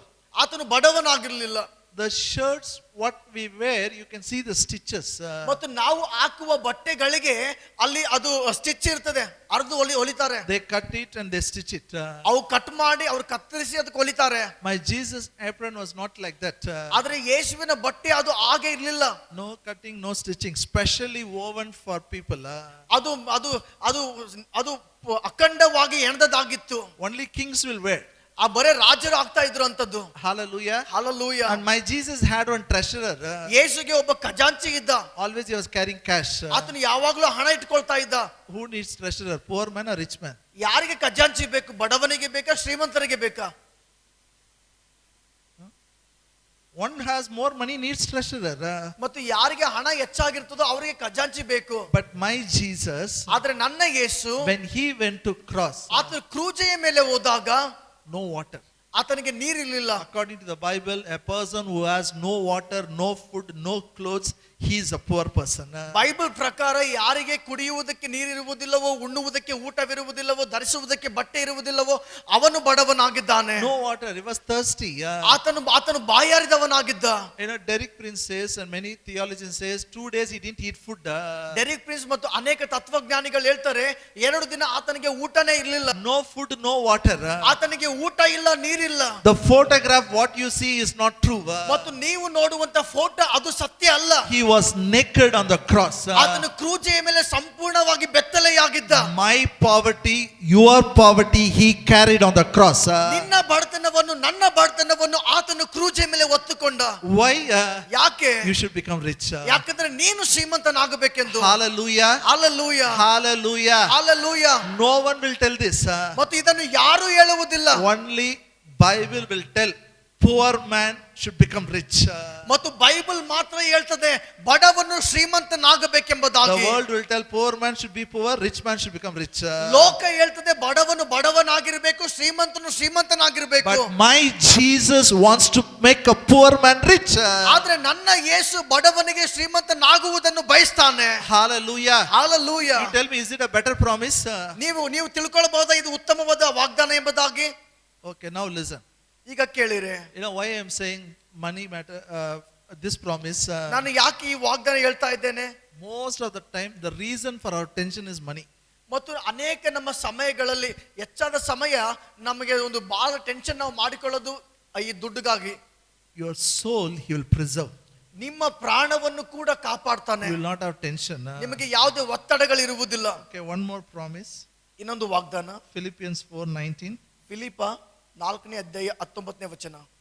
But my God shall supply all your need according to his riches and glory by Christ Jesus. ನನ್ನ ದೇವರು ಕ್ರಿಸ್ತ ಯೇಸುವಿನ ಮೂಲಕ ತನ್ನ ಪ್ರಭಾವದ ಐಶ್ವರ್ಯಕ್ಕೆ ತಕ್ಕ ಹಾಗೆ ನಿಮ್ಮ ಪ್ರತಿಯೊಂದು ಕೊರತೆಯನ್ನು ನೀಗಿಸುವನು. ಕನ್ನಡದಲ್ಲಿ ಹೇಳ್ರಿ. ನನ್ನ ದೇವರು ಕ್ರಿಸ್ತ ಯೇಸುವಿನ ಮೂಲಕ ತನ್ನ ಪ್ರಭಾವದ ಐಶ್ವರ್ಯಕ್ಕೆ ತಕ್ಕ ಹಾಗೆ ನನ್ನ ಪ್ರತಿಯೊಂದು ಕೊರತೆಯನ್ನು ನೀಗಿಸುವನು. ಇನ್ನೊಂದು ಸಾರಿ ಗಟ್ಟಿಯಾಗಿ ಹೇಳ್ರಿ. ನನ್ನ ದೇವರು ಕ್ರಿಸ್ತ ಯೇಸುವಿನ ಮೂಲಕ ತನ್ನ ಪ್ರಭಾವದ ಐಶ್ವರ್ಯಕ್ಕೆ ತಕ್ಕ ಹಾಗೆ ನನ್ನ ಎಲ್ಲ ಕೊರತೆಗಳನ್ನು ನೀಗಿಸುವನು. I ask you, is it in Old Testament or New Testament? ನಾನು ಮತ್ತೆ ಕೇಳ್ತಾ ಇದ್ದೇನೆ, ಅದು ಹಳೆ ಒಡಂಬಡಿಕೆಯಲ್ಲಿ ಇದೆಯಾ ಇದು ಅಥವಾ ಹೊಸ ಒಡಂಬಡಿಕೆಯಲ್ಲಿ ಇದೆಯಾ? Is it before crucifixion, after crucifixion? ಇದು ಕ್ರೂಜೆಗಿಂತ ಮುಂಚೆ ಇದೆಯಾ ಅಥವಾ ಕ್ರೂಜೆ ಆದ್ಮೇಲೆ ಇದೆಯಾ? Okay. All your needs. ನಿಮ್ಮ ಎಲ್ಲಾ ಕೊರತೆ. Say all my needs. ನನ್ನ ಎಲ್ಲಾ ಕೊರತೆ. ಜೋರಾಗಿ. ಎಲ್ಲ ಜೋರಾಗಿ. ನನ್ನ ಎಲ್ಲಾ ಕೊರತೆ. One more time. ನನ್ನ ಎಲ್ಲಾ ಕೊರತೆ. Means what? ಅದರ ಅರ್ಥ ಏನು? It's not about money. ಇದು ಕೇವಲ ಹಣ ಅಲ್ಲ. It's not money. ಇದು ಹಣ ಅಲ್ಲ. All that needed for your spirit, soul and body. ನಿನ್ನ ಆತ್ಮ ಪ್ರಾಣ ಶರೀರಕ್ಕೆ ಬೇಕಾದ ಎಲ್ಲ ಕೊರತೆ. You know what is needed for a spirit, he has done. ನಿನ್ನ ಆತ್ಮಕ್ಕೆ ಬೇಕಾಗಿರುವಂತದ್ದು ಮಾಡಿದ್ದಾನೆ. Soul and body, whatever you need, he will supply. ನಿನ್ನ ಪ್ರಾಣಕ್ಕೆ ದೇಹಕ್ಕೆ ಏನೆಲ್ಲ ಬೇಕಾಗಿದೆಯೋ ಎಲ್ಲವನ್ನು ಕೊಡ್ತಾನೆ. Hello. Now, for example, a person who is studying in school, what he needs? ಈಗ ಉದಾಹರಣೆಗಾಗಿ ಯಾವ ವ್ಯಕ್ತಿ ಶಾಲೆಯಲ್ಲಿ ಓದ್ತಾನೋ ಅವನಿಗೆ ಏನ್ ಬೇಕು? ಏನ್ ಬೇಕಮ್ಮ? What he needs? ಅವನಿಗೇನ್ ಬೇಕು? When he is studying, do you think he needs a job? ಆತನು ಓದುವಾಗ ಆತನ ಕೆಲಸ ಬೇಕಾ? ಏನ್ ಬೇಕು? Marks. He wants a good marks. ಒಳ್ಳೆ ಮಾರ್ಕ್ಸ್ ಬೇಕು ಆತನಿಗೆ. He need the wisdom of God. ಆತನಿಗೆ ದೇವರ ಜ್ಞಾನ ಬೇಕು. Yes or no? ಹೌದಾ ಇಲ್ವಾ? And person who completes his studies, what he needs? ಯಾರು ವಿದ್ಯಾಭ್ಯಾಸವನ್ನು ಮುಗಿಸ್ತಾನೆ ಅವನಿಗೇನ್ ಬೇಕು? ಜೋರಾಗಿ. ಕನ್ನಡ ಕನ್ನಡದಲ್ಲಿ ಹೇಳಿ. ನಾವು ಒಬ್ಬನೇ ಇಂಗ್ಲಿಷ್ ಮಾತಾಡ್ಬೇಕು, ಎಲ್ಲರೂ ಕನ್ನಡ. ಏನು? ಜೋರಾಗಿ. So all your need means job is there. ಮತ್ತು ಈ ಒಂದು ಎಲ್ಲ ಕೊರತೆ ಎಂಬುದಾಗಿ ಹೇಳುವಾಗ ಅದರಲ್ಲಿ ಕೆಲಸ ಇದೆಯಾ? Yes or no? ಹೌದಾ ಇಲ್ವಾ? Okay, he got a job. ಆತನಿಗೆ ಕೆಲಸ ಸಿಕ್ಕಿತು. Then what he needs next? ಈಗ ಕೆಲಸ ಆದ್ಮೇಲೆ ನೆಕ್ಸ್ಟ್ ಏನು? Tell. ಕನ್ನಡ. ಕನ್ನಡದಲ್ಲಿ ಹೇಳ್ಬೇಕು. What he needs after my job? ಕೆಲಸ ಆದ್ಮೇಲೆ ಏನ್ ಬೇಕು? ಜೋರಾಗಿ. ಯಾಕೆ ಇಷ್ಟು ನಾಚಿಕೆ? Married people are feeling shy. ಮದುವೆ ಆದವರೇ ನಾಚಿಕೆ ಪಡ್ತಾ ಇದ್ದಾರೆ. Why do you feel shy? Marriage is common, it is. ಮದುವೆ ಅದು All ಸಾಮಾನ್ಯ. your needs means God will give. What if you need a husband, he'll give husband. If you need a wife, he will give wife. ನಿಮ್ಮ ಎಲ್ಲಾ ಕೊರತೆಯನ್ನು ನೀಗಿಸುವನಂದ್ರೆ ಗಂಡ ಬೇಕಂದ್ರೆ ದೇವರು ಮದುವೆ ಆಗದೇ ಇರುವವರಿಗೆ ಆತನು ಮದುವೆ ಮಾಡ್ತಾನೆ ಮತ್ತು ಹೆಂಡತಿಯನ್ನು ಕೊಡ್ತಾನೆ, ಗಂಡನ After ಕೊಡ್ತಾನೆ. marriage, what they need a child. ಮದುವೆ ಆದ್ಮೇಲೆ ಏನ್ ಬೇಕು? ಮಕ್ಕಳು ಬೇಕು, ಮಕ್ಕಳು ಕೊಡ್ತಾನೆ. God will provide.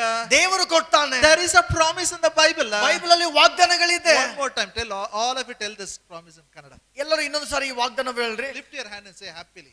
ನನ್ನ ದೇವರು ಕ್ರಿಸ್ತ ಯೇಸುವಿನ ಮೂಲಕ ತನ್ನ ಪ್ರಭಾವದ ಐಶ್ವರ್ಯಕ್ಕೆ ತಕ್ಕ ಹಾಗೆ ನನ್ನ ಎಲ್ಲಾ ಕೊರತೆಗಳನ್ನು ನೀಗಿಸುವನು. Means no, for you, for your children, future, everything he will supply. ನಿನಗಾಗಿ, ನಿನ್ನ ಭವಿಷ್ಯತ್ತಿಗಾಗಿ, ನಿನ್ನ ಮಕ್ಕಳಿಗಾಗಿ, ಅವರ ಭವಿಷ್ಯತ್ತಿಗಾಗಿ ಎಲ್ಲವನ್ನು ಕೊಡ್ತಾನೆ. Now you can ask me, brother, it is good you preach. It's good to hear and say hallelujah. ಮತ್ತು ನೀವು ಹೇಳ್ಬೋದು, ಬ್ರದರ್ ಇದು ಸಾರುವುದಕ್ಕೆ ಒಳ್ಳೆಯದು, ಕೇಳುವುದಕ್ಕೆ ಒಳ್ಳೆಯದು ಮತ್ತು ಹಲ್ಲೆಲೂಯ ಎಂದು ಹೋಗಬಹುದು. But I want money in my hand. ಆದ್ರೆ ನನ್ನ ಕೈಯಲ್ಲಿ ದುಡ್ಡು ಬೇಕು. What is the guarantee I will have my life partner? ಮತ್ತು ಏನ್ ಗ್ಯಾರಂಟಿ ನನಗೆ ಮದುವೆ ಆಗ್ತದೆ ಅಂತ? What is the guarantee I will have a child? ನನಗೆ ಮಗು ಆಗ್ತದೆ ಅಂತ ಏನ್ guarantee? What is the guarantee I will not fall sick? ಯಾವ ಗ್ಯಾರಂಟಿ ನನಗೆ ರೋಗ ಬರಲ್ಲ ಅಂತ? I will give you the guarantee now. ನಾನು ನಿಮಗೆ ಒಂದು ಗ್ಯಾರಂಟಿ ಕೊಡ್ತೇನೆ. Come with me to Hebrews 7th chapter, ಇಬ್ರಿಯ 7ನೇ ಅಧ್ಯಾಯ verse 22. 22ನೇ ವಚನ. Hebrews 7:22. ಇಬ್ರಿಯ 7 22ನೇ ವಚನ. ಏಸು ಆಣೆಯೊಡೆಯನೇ ಯಾಜಕನಾದದರಿಂದ ಎಷ್ಟೋ ಶ್ರೇಷ್ಠವಾದ ಒಡಂಬಡಿಕೆಗೆ ಹೊಣೆಗಾರನಾದನು. Okay. Verse 25. ಆದ ಕಾರಣ ಆತನು ತನ್ನ ಮೂಲಕ ದೇವರ ಬಳಿಗೆ ಬರುವವರನ್ನು ಸಂಪೂರ್ಣವಾಗಿ ರಕ್ಷಿಸುವುದಕ್ಕೆ ಶಕ್ತನಾಗಿದ್ದಾನೆ. ಅವರಿಗೋಸ್ಕರ ವಿಜ್ಞಾಪನೆ ಮಾಡುವುದಕ್ಕೆ ಯಾವಾಗಲೂ ಬದುಕುವವನಾಗಿದ್ದಾನೆ. Hallelujah. Hallelujah. Last part. Can you read it one more time? ಅವರಿಗೋಸ್ಕರ ವಿಜ್ಞಾಪನೆ ಮಾಡುವುದಕ್ಕೆ ಯಾವಾಗಲೂ ಬದುಕುವವನಾಗಿದ್ದಾನೆ. Shall we repeat in Kannada, all of you? ಎಲ್ಲರೂ ಕನ್ನಡದಲ್ಲಿ ಹೇಳ್ರಿ. ಅವರಿಗೋಸ್ಕರ ವಿಜ್ಞಾಪನೆ ಮಾಡುವುದು ಯಾವಾಗಲೂ ಬದುಕುವವನಾಗಿದ್ದಾನೆ. One more time. ಇನ್ನೊಂದು ಸಾರಿ, ಅವರಿಗೋಸ್ಕರ ವಿಜ್ಞಾಪನೆ ಮಾಡುವುದಕ್ಕೆ ಯಾವಾಗಲೂ ಬದುಕುವವನಾಗಿದ್ದಾನೆ. Avarigospel is for whom? ಅವರಿಗೋಸ್ಕರ ಅಂದ್ರೆ ಯಾರು? For us, he is living and praying. He is ever living and praying, interceding for us. ನಮಗೋಸ್ಕರ ವಿಜ್ಞಾಪನೆ ಮಾಡುವುದಕ್ಕಾಗಿ ಯಾವಾಗಲೂ ಬದುಕ್ತಾ ಇದ್ದಾನೆ. And verse 22 it says, Jesus was made as a surety of a better covenant. ವಚನ ಹೇಳ್ತದೆ, ಆತನು ಉತ್ತಮವಾದ ಒಡಂಬಡಿಕೆಗೆ ಆತನು ಒಂದು ಗ್ಯಾರಂಟಿ ಆಗಿದ್ದಾನೆ. Hallelujah. Hallelujah. I'll explain. Look here. ನಾನು ಇದನ್ನು ವಿವರಿಸ್ತೇನೆ. All of you look here. ಈ ಕಡೆ ನೋಡ್ರಿ. See, suppose you take a loan. You are buying a house. You are taking a loan. ಈಗ ಉದಾಹರಣೆಗಾಗಿ ನೀವು ಮನೆ ಕಟ್ಟುವುದಾದ್ರೆ loan ತೆಗೆದುಕೊಳ್ತೀರಿ. You tell the bank manager, I'll pay it back. ನೀವು bank ದವರಿಗೆ ಹೇಳ್ತೀರಿ, ನಾನು ಮತ್ತೆ ಕಟ್ತೇನೆ. He will ask, what is the surety? ಅವ್ರು ಕೇಳ್ತಾರೆ, ಇದಕ್ಕೆ ಶ್ಯೂರಿಟಿ ಏನು, ಇದಕ್ಕೆ ನೀವು ಕೊಡ್ತೀರಂತ ಗ್ಯಾರಂಟಿ ಏನು? No, you have to bring somebody working in government office to sign for you, or you have to give your property. Something you should do. ನಿಮ್ಮ ಯಾವ್ದಾದ್ರು ಆಸ್ತಿ ಪತ್ರನ ಇಡಬೇಕು, ಅಥವಾ ಗವರ್ಮೆಂಟ್ ಸರ್ಕಾರಿ ನೌಕರದವ್ರದ್ದು ಒಂದು ಸೈನ್ ಆದ್ರೂ ಕೊಡ್ಬೇಕು. Yes or no? ಹೌದಾ ಇಲ್ವಾ? Then they said, okay, take it. ನಂತರ ಅವ್ರು ಏನ್ ಮಾಡ್ತಾರೆ, ದುಡ್ಡು ಕೊಡ್ತಾರೆ.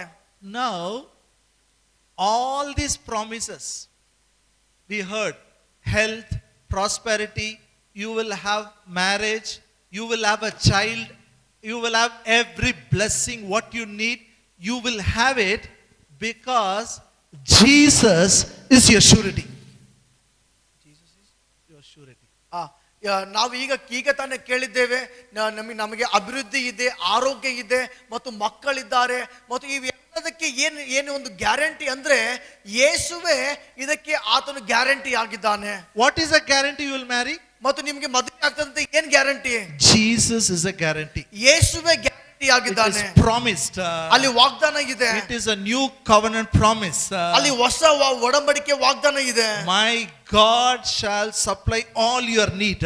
ನನ್ನ ದೇವರು ನಿಮ್ಮ ಎಲ್ಲ ಅವಶ್ಯಕತೆಗಳನ್ನು ಪೂರೈಸ್ತಾನೆ. Hallelujah. Hallelujah. The one who died, ಮತ್ತು ಯಾರು ಕ್ರೂಜೆ ಮೇಲೆ ಸತ್ತಿದ್ದಾನೋ, he is risen. ಆತನು ಪುನರುತ್ಥಾನವಾಗಿದ್ದಾನೆ. He is alive. ಆತನು ಜೀವಂತವಾಗಿದ್ದಾನೆ. He is praying, you should get it. ಮತ್ತು ಅದು ಅದರಿಂದ ನಿಮಗೆ ಬರ್ತದೆ. All you have to do is speak the words of faith. ನೀವು ಮಾಡಬೇಕಿದ್ದು ಏನಂದರೆ ನಂಬಿಕೆಯ ಮಾತುಗಳನ್ನು ಆಡಿರಿ. Let me tell you one story. ನಾನು ಒಂದು ಕಥೆಯನ್ನು ಹೇಳ್ತೇನೆ. There was one rich man. ಅಲ್ಲಿ ಒಬ್ಬ ಶ್ರೀಮಂತನಿದ್ದಾನೆ. So rich, he had lot of houses, maybe 10-15 houses.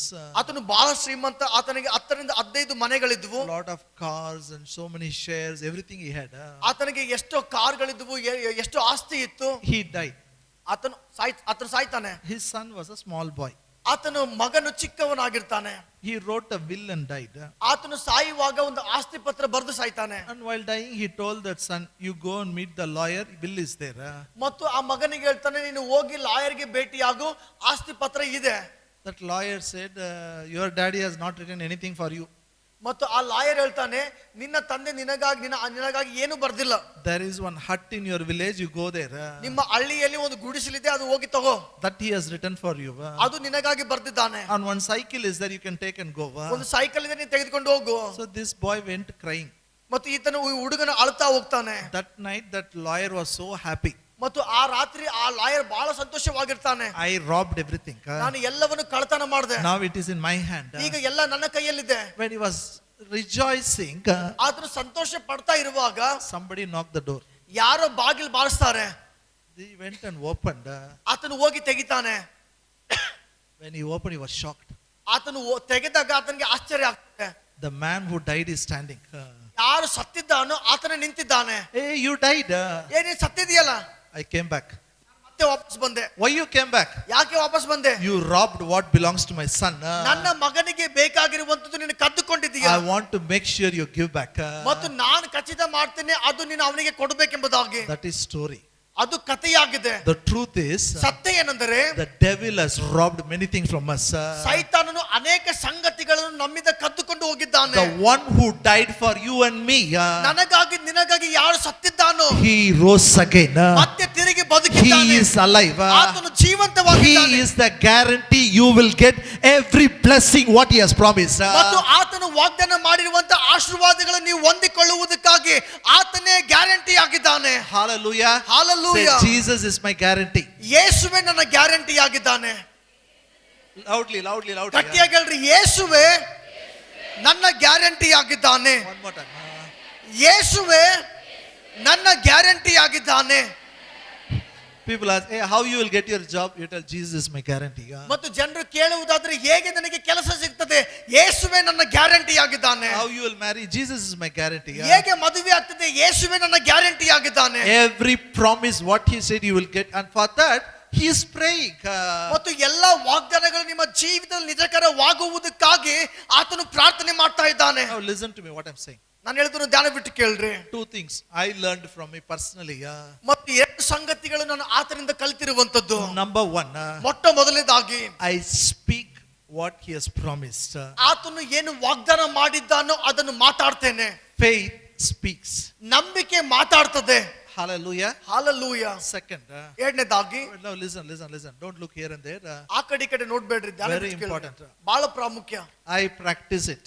ನಾನು ಇದನ್ನು ಪ್ರಾಯೋಗಿಕವಾಗಿ And ಮಾಡ್ತೇನೆ. I have a dream for you all should practice. ಮತ್ತು ನಿಮಗಾಗಿ ನನ್ನ ಕನಸಾಗಿದೆ, ನೀವು ಸಹ ಇದನ್ನು ಮಾಡಿರಿ. You know that Philippians 4:19, why Paul wrote, Philippe 4:19 ಯಾಕೆ ಪೌಲನು ಬರೆದರಂದ್ರೆ he was in jail. ಆತನು ಜೈಲಿನಲ್ಲಿದ್ದ. Already they were giving him food. ಆತನಿಗೆ ಊಟ ಕೊಡ್ತಾ ಇದ್ರು. Still somebody sent offering itself. ಆದ್ರೂ ಆತನಿಗೆ ಯಾರೋ ಕಾಣಿಕೆ ಕೊಟ್ರಂತೆ. Now my question is, who is in need? Paul is in need or Philippians church is in need? ಈಗ ನನ್ನ ಪ್ರಶ್ನೆ ಏನಂದ್ರೆ, ಪೌಲನು ಅವಶ್ಯಕತೆಯಲ್ಲಿದ್ದಾನ, ಫಿಲಿಪ ಸಭೆ ಅವಶ್ಯಕತೆಯಲ್ಲಿದೆಯಾ? Who is in need? ಯಾರು ಅವಶ್ಯಕತೆಯಲ್ಲಿದ್ದಾರೆ? Paul is in need or Philippians church is in need? ಪೌಲನು ಅವಶ್ಯಕತೆಯಲ್ಲಿದ್ದಾನ, Philippe ಸಭೆ ಅವಶ್ಯಕತೆಯಲ್ಲಿದೆಯಾ? His hands were tied, legs were tied. ಆತನ ಕೈ ಕಾಲುಗಳಿಗೆ ಕೋಳ ಇದೆ. And when they ring, they give him food. ಮತ್ತು ಆತನಿಗೆ ಊಟ ಬೇಕಾದಾಗ ಊಟ ಕೊಡ್ತಾರೆ. But still somebody is sending gift. ಆದ್ರೂ ಆತನಿಗೆ ಕಾಣಿಕೆ ಕೊಡ್ತಾ ಇದ್ದಾರೆ. Who is in need? ಯಾರು ಅವಶ್ಯಕತೆಯಲ್ಲಿದ್ದಾರೆ? He says, what you gave to me, it will be like a sweet aroma for God. ಆತನ ಹೇಳ್ತಾನೆ, ನೀನು ಯಾವ ಕಾಣಿಕೆ ಕೊಟ್ಟಿದೆಯೋ ಅದು ದೇವರಿಗೆ ಸುಗಂಧ ವಾಸನೆಯಾಗಿದೆ. Hallelujah. Hallelujah. I learned one truth. ನಾನು ಒಂದು ಸತ್ಯವನ್ನು ಕಲಿತುಕೊಂಡೆ. To release all my blessings, ನನ್ನ ಎಲ್ಲ ಆಶೀರ್ವಾದಗಳನ್ನು ಬಿಡುಗಡೆ ಮಾಡುವುದಕ್ಕಾಗಿ I will sow whenever the Lord speaks to me. Wherever the Lord says sow it, I'll sow it. ಮತ್ತು ದೇವರು ನನಗೆ ಯಾವಾಗ ಮಾತಾಡ್ತಾನೋ, ಯಾರ್ಯಾರಿಗೆ ಬಿತ್ತು ಎಂಬುದಾಗಿ ಹೇಳ್ತಾನೋ ಆ ಸ್ಥಳಗಳಲ್ಲಿ ನಾನು ಬಿತ್ತೇನೆ. Last week I heard one message. ಮತ್ತು ಕಳೆದ ವಾರ ಒಂದು ಸಂದೇಶವನ್ನು ಕೇಳಿದೆ. I can never forget it. ನಾನು ಅದನ್ನು ಎಂದಿಗೂ ಮರೆತು ಬಿಡುವುದಿಲ್ಲ. It says, because of the everlasting blood covenant, all your members, all your family will be saved. ಮತ್ತು ದೇವರ ನಿತ್ಯವಾದ ಒಡಂಬಡಿಕೆಯ ಕಾರಣ ನಿಮ್ಮ ಎಲ್ಲ ಕುಟುಂಬದವರು ರಕ್ಷಣೆಯನ್ನು ಹೊಂದುತ್ತಾರೆ. All will come to heaven. ಎಲ್ಲರೂ ಸ್ವರ್ಗಕ್ಕೆ ಬರ್ತಾರೆ. The moment I heard, I rejoiced so much. ಯಾವ ಕ್ಷಣ ನಾನು ವಾಕ್ಯವನ್ನು ಕೇಳಿದೆ ಎಷ್ಟೋ ಸಂತೋಷ ಪಟ್ಟೆ. I need it. ನಾನು ಹೇಳಿದೆ ಇದು ನನಗೆ ಬೇಕು. I receive it. ನಾನು ಇದನ್ನು ಹೊಂದಿಕೊಳ್ತೇನೆ. The best way I do is, ಉತ್ತಮವಾದ ರೀತಿ ನಾನು ಮಾಡುವುದೆಂದ್ರೆ, I remove my ring, I gave as offering. ನಾನು ನನ್ನ ಒಂದು ಉಂಗುರ ತೆಗೆದೆ, ನಾನು ಕಾಣಿಕೆಗೆ ಕೊಟ್ಟೆ. The cost of the ring is nothing compared to the salvation of my family. ಮತ್ತು ನನ್ನ ಕುಟುಂಬದ ರಕ್ಷಣೆಯನ್ನು ಹೋಲಿಸಿ ಆ ಒಂದು ಉಂಗುರಗೆ ನೋಡಿದ್ರೆ ಅದು ಯಾವುದೇ ಬೆಲೆನೇ ಇಲ್ಲ. What I gave is very cheap. ನಾನು ಕೊಟ್ಟದ್ದು ಬಹಳ ಕಡಿಮೆ. What I am going to get, ನಾನು ಏನು ಹೊಂದಿಕೊಳ್ತೇನೋ, my need, ನನ್ನ ಅವಶ್ಯಕತೆ is salvation of my family. ನನ್ನ ಕುಟುಂಬದ ರಕ್ಷಣೆಯಾಗಿದೆ. Hallelujah. I receive it in Jesus' name. ನಾನು ಯೇಸು ನಾಮದಲ್ಲಿ ಹೊಂದಿಕೊಳ್ತೇನೆ. Everybody has a need. ಪ್ರತಿಯೊಬ್ಬರಿಗೆ ಅವಶ್ಯಕತೆಗಳಿದೆ. I won't tell you where you give, when you give, how much, nothing I'll tell. ನಾನು ಎಂದಿಗೂ ಹೇಳುವುದಿಲ್ಲ ನೀನು ಯಾರಿಗೆ ಕೊಡಬೇಕು, ಎಲ್ಲಿ ಕೊಡಬೇಕು, ಹೇಗೆ ಕೊಡಬೇಕು. One way to release the blessing is sow whatever you have as the Lord leads it. ಒಂದು ವಿಧವಾದ ಆಶೀರ್ವಾದಗಳನ್ನು ಬಿಡುಗಡೆ ಮಾಡುವುದಂದ್ರೆ ನಿಮ್ಮಲ್ಲಿರುವಂತದ್ದು ಮತ್ತು ದೇವರು ಎಲ್ಲಿ ಮಾತಾಡ್ತಾನೋ ಆ ಸ್ಥಳಗಳಲ್ಲಿ ಬಿತ್ತುವುದಾಗಿದೆ. Sowing everyone should do, not out of compulsion. ಮತ್ತು ಬಿತ್ತುವುದು ಎಲ್ಲರೂ ಮಾಡಬೇಕು, ಆದ್ರೆ ಒತ್ತಾಯದಿಂದ ಅಲ್ಲ. In our church, no one will come and ask you give money. ಮತ್ತು ನಮ್ಮ ಸಭೆಯಲ್ಲಿ ಯಾರು ಬಂದು ಕೇಳುವುದಿಲ್ಲ ನಿಮಗೆ ಹಣ ಕೊಡ್ರಿ But ಎಂಬುದಾಗಿ. you should do it. ಅದು ಮಾಡುವುದಿಲ್ಲ. You are not doing to support somebody. ಮತ್ತು ನೀವು ಇದನ್ನು ಮಾಡುವುದರಿಂದ ಯಾರಿಗೋ ನೀನು support ಮಾಡುವುದಲ್ಲ. You are doing it so that your heart will be there. You will reap the harvest. ಮತ್ತು ನೀನು ಅದನ್ನು ಮಾಡುವುದರಿಂದ ನಿನ್ನ ಹೃದಯ ಅಲ್ಲಿರ್ತದೆ, ಯಾಕಂದ್ರೆ ಅದರ ಫಲವನ್ನು ನೀನು ಕೊಯ್ಯುವುದಕ್ಕಾಗಿ. Amen. Are you here? ನೀವಿಲ್ಲಿದ್ದೀರಾ? We will listen to one testimony. Just 5 minutes. You wait for me. I'll close it. Okay. ಒಂದು ಸಾಕ್ಷಿಯನ್ನು ಕೇಳೋಣ. 5 ನಿಮಿಷಕ್ಕಾಗಿ ನಾನು Last Monday we went for village. ಅವರು ಕಳೆದ ಸೋಮವಾರ ಅವರು ಹಳ್ಳಿ ಸೇವೆಗೆ I ಹೋದ್ರು. was so happy.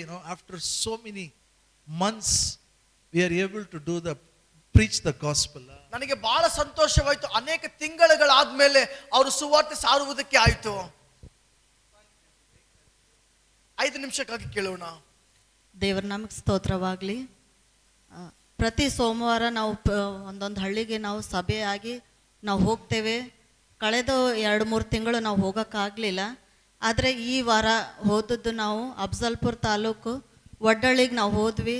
ನಮಗೆ ಭಾಳ ಸಂತೋಷವಾಯಿತು. ಎಷ್ಟು ದಿವಸ ನಮಗೆ ಏನಂತಂದರೆ ಭಾಳ ತಿಂಗಳವರೆಗೂ ನಾವು ಹೋಗಿರಲಿಲ್ಲಲ್ಲ, ಹಾಗಾಗಿ ಭಾಳ ಸಂತೋಷದಿಂದ ನಾವು ಹೋದ್ವಿ. ನಾವು ಹೋಗೋವಾಗ ನಮ್ದು ಏನು ಆ ವಿಲೇಜ್ ಮಿನಿಸ್ಟ್ರಿದು ನಮ್ದೇನು ಗ್ರೂಪ್ ಅದಲ್ಲ, ನಮಗಿಷ್ಟು ಭರವಸವಿತ್ತು. ನಾವು ಏನು ವಾಕ್ಯ ನಾವು ಕೇಳ್ತಾ ಇದ್ದೀವಿ, ನಾವು ಯೇಸುವನ್ನು ನಾವು ಧರಿಸ್ಕೊಂಡಿವಲ್ಲ, ಹಾಗಾಗಿ ನಾವು ಹೋಗೋ ಟೈಮ್ನ ನಾವು ಏನು ಕೆಲಸ ಮಾಡ್ತಿದ್ವಿ ಅಂತಂದರೆ ನಾವು ಯೇಸು ಬಗ್ಗೆ ನಾವು ಹೇಳೋಕೆ ನಾವು ಹೋಗ್ತಾ ಇದ್ವಿ. ತಂದೆಯಾದ ದೇವರ ಕೆಲಸ ಮಾಡೋಕೆ ನಾವು ಹೋಗ್ತಾ ಇದ್ದೀವಿ. ನಮಗೇನು ತಟ್ಟಲ್ಲ, ನಮಗೇನೂ ಆಗಲ್ಲ ಅಂತ ಭರವಸೆನಿಂದ ಹೋದ್ವಿ. ಅಲ್ಲಿ ನಾವು ಹೋದ್ವಿ, ಮಾಸ್ಕ್ ಹಾಕ್ಕೊಂಡಿದ್ವಿ. ಎಲ್ಲರೂ ಸ್ವಲ್ಪ ನಮಗೆ ಗಮನಿಸ್ತಿದ್ರು. ಮಾಸ್ಕ್ ತೆಗೆದ್ವಿ ನಾವು. ಜಾಸ್ತಿ ಜನ ಅಲ್ಲಿ ಸೇರಿ ಬಂದರು, ವಾಕ್ಯ ಕೇಳಿದ್ರು. ಫಸ್ಟ್ ಬಂದು ಪ್ರಾರ್ಥನೆ ಮಾಡಿಸ್ಕೋಕೆ ಸ್ವಲ್ಪ ಹೆದರಿದ್ರು. ಯಾಕಂತಂದರೆ ಹೊರಗಿನ ಸಿಚುವೇಶನ್ ನೋಡ್ಬೇಕಂತಂದರೆ ಎಲ್ಲರಿಗೂ ಗಾಸ್ಪಲ್ ಬೇಕು, ಯೇಸು ಕ್ರಿಸ್ತನ ಬಗ್ಗೆ ಗೊತ್ತಾಗಬೇಕು. ಹಾಗಾಗಿ ನಾವು ಹೇಳಿದ್ವಿ. ಜಾಸ್ತಿ ಜನ ಬಂದು ಪ್ರಾರ್ಥನೆ ಮಾಡಿಸ್ಕೊಂಡ್ರು.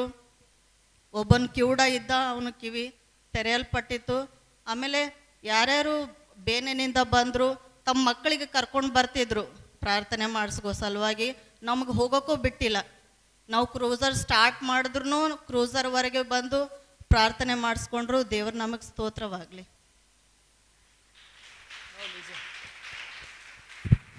You feel like going, no? ಈಗ ನಿಮಗೂ ಅನಿಸ್ತಾ ಇದೆಯಲ್ಲ ಹೋಗ್ಬೇಕೆಂಬುದಾಗಿ. You have limitation. You have a problem. ಮತ್ತು ನಿಮಗೆ ನಿಮ್ಮದೇ ಆದ ಮಿತಿ ಇದೆ, ನಿಮ್ಮ ಸಮಸ್ಯೆಗಳಿರಬಹುದು. No force, no compulsion. ಆದ್ರೆ ಯಾವುದೇ ಒತ್ತಾಯ ಇಲ್ಲ. Even if you don't go, ಒಂದು ವೇಳೆ ನೀವು ಹೋಗದಿದ್ದರೂ ಸಹ your heart can go with them. ನಿಮ್ಮ ಹೃದಯ ಅವರೊಟ್ಟಿಗೆ ನೀವು ಕಳಿಸಬಹುದು. Amen. How your heart will go? ಹೇಗೆ ನಿಮ್ಮ ಹೃದಯವನ್ನು ಅವರೊಟ್ಟಿಗೆ ಕಳಿಸುವುದು? ನಾವು ಪ್ರೇಯರ್ ಮಾಡ್ತೀವಿ ಬ್ರದರ್. ಎವ್ರಿಬಡಿ ಸರ್ ನಾವು ಪ್ರೇಯರ್ ಮಾಡ್ತೀವಿ. ಎಲ್ಲರೂ ಹೇಳ್ತಾರೆ ನಾನು ಪ್ರಾರ್ಥನೆ ಮಾಡ್ತೀನಿ ಸಹೋದರನೇ. That is a real lie. It is. ಅದು ನಿಜವಾದ ಸುಳ್ಳು. Many times we forget. ಅನೇಕ ಸಾರಿ ಮರೆತು ಬಿಡ್ತೇವೆ. ಇವತ್ತು ಸೋಮವಾರ ನೈಟ್ ನೆಕ್ಸ್ಟ್ ಡೇ ಅರೆ ಐ ಡಿಂಟ್ ಪ್ರೇ. ಮತ್ತು ಸೋಮವಾರ ಬಂದ್ಮೇಲೆ ನಾನು ಪ್ರಾರ್ಥನೆ ಮಾಡ್ಲಿಲ್ಲಲ್ಲ. But if your heart goes with them, you will remember. ಮತ್ತು ಅವರ ಹೃದಯ ಅವರೊಟ್ಟಿಗೆ ನಿಮ್ಮ ಹೃದಯ ಹೋಯ್ತಂದ್ರೆ ನಿಮಗೆ ನೆನಪಿರ್ತದೆ. Yes or no? ಹೌದಾ ಇಲ್ವಾ? Yes, no. I have ಹೌದಾ given ಇಲ್ವಾ? this example many times. Okay. ನಾನು ಅನೇಕ ಸಾರಿ ಹೇಳಿದ್ದೇನೆ. How your heart will go? ನಿಮ್ಮ ಹೃದಯ ಹೇಗೆ ಅವರೊಟ್ಟಿಗೆ ಹೋಗ್ತದೆ? You sow some money, whatever the Lord leads you, every month little. ಮತ್ತು ನಿಮಗೆ ದೇವರು ಏನೆಲ್ಲ ನಡೆಸ್ತಾನೋ ಪ್ರತಿ ತಿಂಗಳು ಅದಕ್ಕೆ ನೀವು ಬಿತ್ತೀರಿ. Even if it is 100 rupees, no problem. 100 ರೂಪಾಯಿ ಆದ್ರೂ ಪರವಾಗಿಲ್ಲ. How much is not important. ಎಷ್ಟು ಅನ್ನುವುದು ಮುಖ್ಯ ಅಲ್ಲ. But you should make a point, I will sow it. ಮತ್ತು ನೀವು ನಿರ್ಧಾರ ಮಾಡಿ ನಾನು ಬಿತ್ತೇನೆ ಎಂಬುದಾಗಿ. When you sow it, you will not forget, you will pray for them. ನೀವು ಬಿತ್ತುವಾಗ ನೀವು ಮರೆತು ಬಿಡುವುದಿಲ್ಲ, ಅವರಿಗಾಗಿ ಪ್ರಾರ್ಥನೆ ಮಾಡ್ತೀರಿ. What an opportunity to preach Jesus. ಎಂತ ಅವಕಾಶ ಯೇಸುವನ್ನು ಸಾರುವುದು. This is not 10 people's work. ಇದು 10 ಜನರ ಕೆಲಸ ಅಲ್ಲ. We will do it as a church. ನಾವು ಸಭೆಯಾಗಿ ಇದನ್ನು ಮಾಡೋಣ. Amen. Amen. Are you with me? ನನ್ನೊಟ್ಟಿಗಿದ್ದೀರಾ? I give you assurance. ನಾನು ನಿಮಗೆ ಖಚಿತವನ್ನು ಕೊಡ್ತೇನೆ. 100% surety. ಪ್ರತಿಶತ ಒಂದು ಖಚಿತ My ಕೊಡ್ತೇನೆ. God shall supply all your needs according to his riches and glory by Christ Jesus. ನನ್ನ ದೇವರು ಯೇಸು ಕ್ರಿಸ್ತನ ಮೂಲಕ ನಿಮ್ಮ ತನ್ನ ಐಶ್ವರ್ಯಕ್ಕೆ ತಕ್ಕ ಹಾಗೆ ನಿಮ್ಮ ಎಲ್ಲಾ ಕೊರತೆಗಳನ್ನು ನೀಗಿಸ್ತಾನೆ. If you walk and come, ಮತ್ತು ನೀವು ನಡೆದುಕೊಂಡು if ಬರುವುದಾದ್ರೆ, Sunday if you are walking and coming, ನೀವು ರವಿವಾರ ನಡ್ಕೊಂಡು ಬರ್ತಾ ಇದ್ರೆ, I give you assurance. ನಾನು ಖಚಿತ ಕೊಡ್ತೇನೆ, Miraculously you will have your bike. ಅದ್ಭುತವಾಗಿ ನಿಮಗೆ ಬೈಕ್ ಬರ್ತದೆ. If you are coming in bike, ನೀವು ಬೈಕ್ ನಲ್ಲಿ ಬರ್ತಾ ಇರುವುದಾದ್ರೆ, you keep sowing. ನೀವು ಬಿತ್ತುತ್ತಾನೆ ಇರಿ, It will come back. You will have your 4-wheeler. ಮತ್ತು ಅದು ಬರ್ತದೆ ಮತ್ತು ನಿಮಗೆ ಕಾರ್ ಬರ್ತದೆ. ಎಷ್ಟು ಕಷ್ಟಪ್ಪ ಆಮೇಲೆ ಅನ್ನೋದು. ಎಷ್ಟು ಕಷ್ಟ ಆಗ್ತದೆ ಆಮೇಲೆ ಎಂಬುದಾಗಿ ಹೇಳಕ್ಕೆ. ಸ್ವಲ್ಪ ಮಂದಿಗೆ ಚಿಂತೆ, ಕಾರು ತಗೊಂಡ ಪೆಟ್ರೋಲ್ ಹಾಕಬೇಕಲ್ಲ. ಕಾರು ಕೊಡೋ ದೇವರು ಪೆಟ್ರೋಲ್ ರೊಕ್ಕ ಕೊಡಲ್ಲ. I'm not telling some joke here. I mean what I say.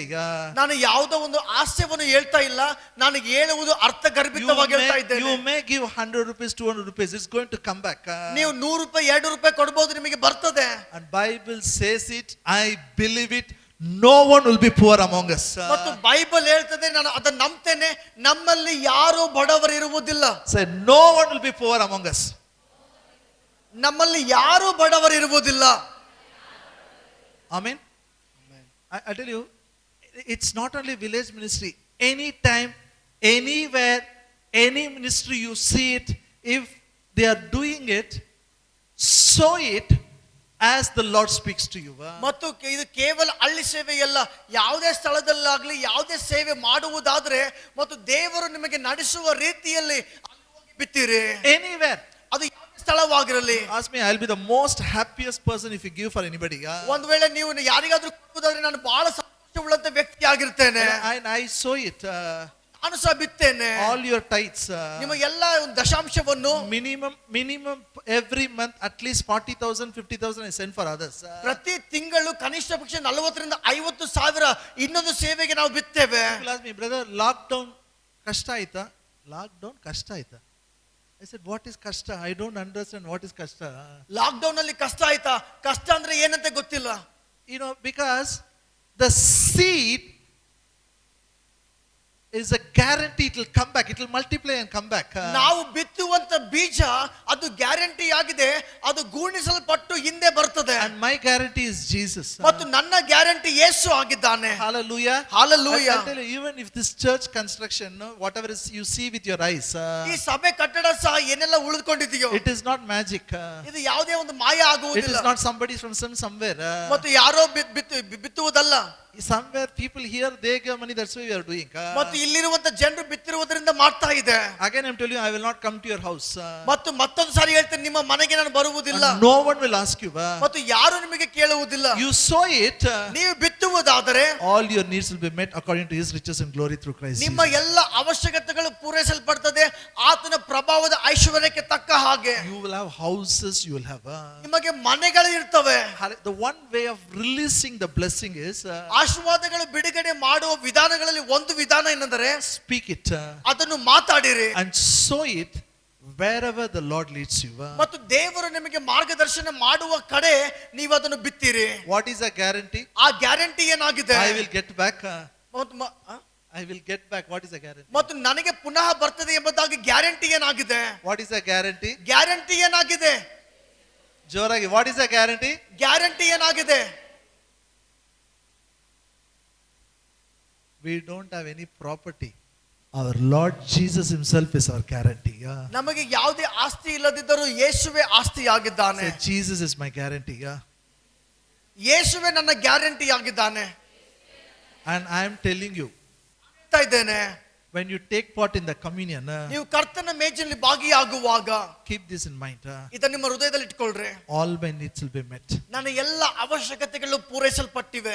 Jesus is my guarantee. ಯೇಸುವೇ ನನ್ನ guarantee. Jesus is praying for me. ಯೇಸು ನನಗಾಗಿ ಪ್ರಾರ್ಥಿಸ್ತಾ ಇದ್ದಾನೆ. And I declare today, ಇವತ್ತು ನಾನು ಘೋಷಣೆ ಮಾಡ್ತೇನೆ, when we pray, ನಾನು ಪ್ರಾರ್ಥಿಸಿದ್ದೇನೆ.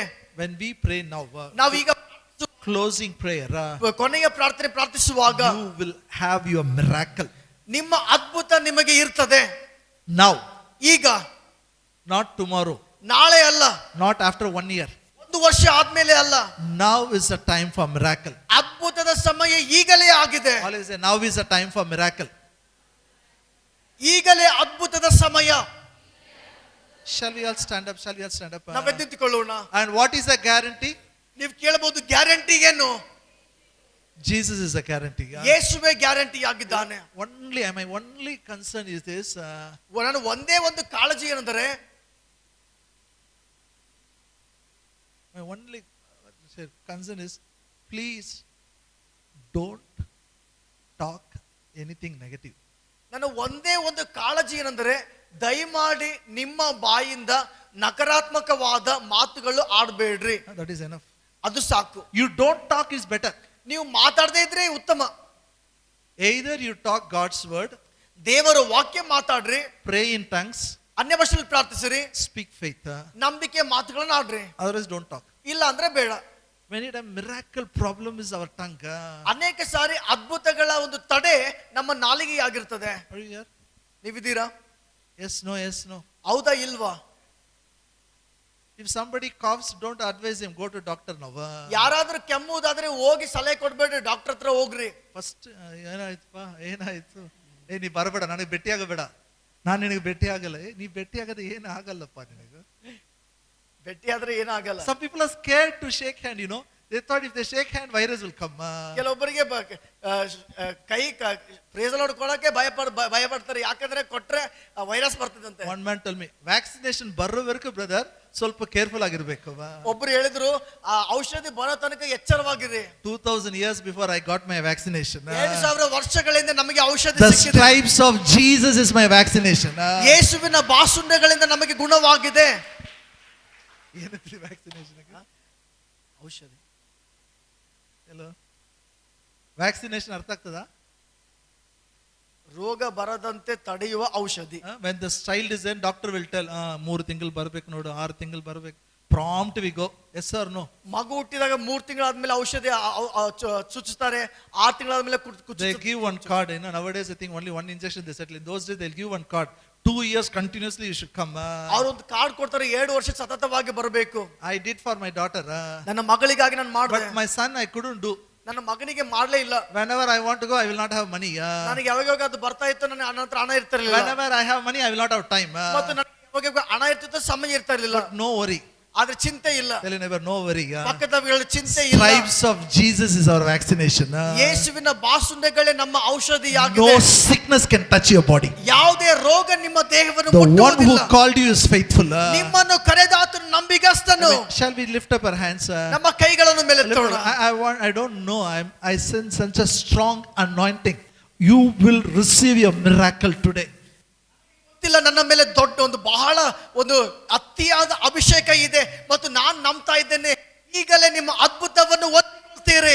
I want you to remember this Philippians 4:19. ಈ ಫಿಲಿಪ್ಪ 4:19 ವಚನ ನೀವು ನೆನಪಿನಲ್ಲಿ ಇಟ್ಟುಕೊಳ್ಳಿ I ಎಂಬುದಾಗಿ don't know ಹೇಳ್ತೇನೆ. what is your need, ನನಗೆ ಗೊತ್ತಿಲ್ಲ ನಿನ್ನ ಅವಶ್ಯಕತೆ ಏನಾಗಿದೆ, but my God shall supply your need.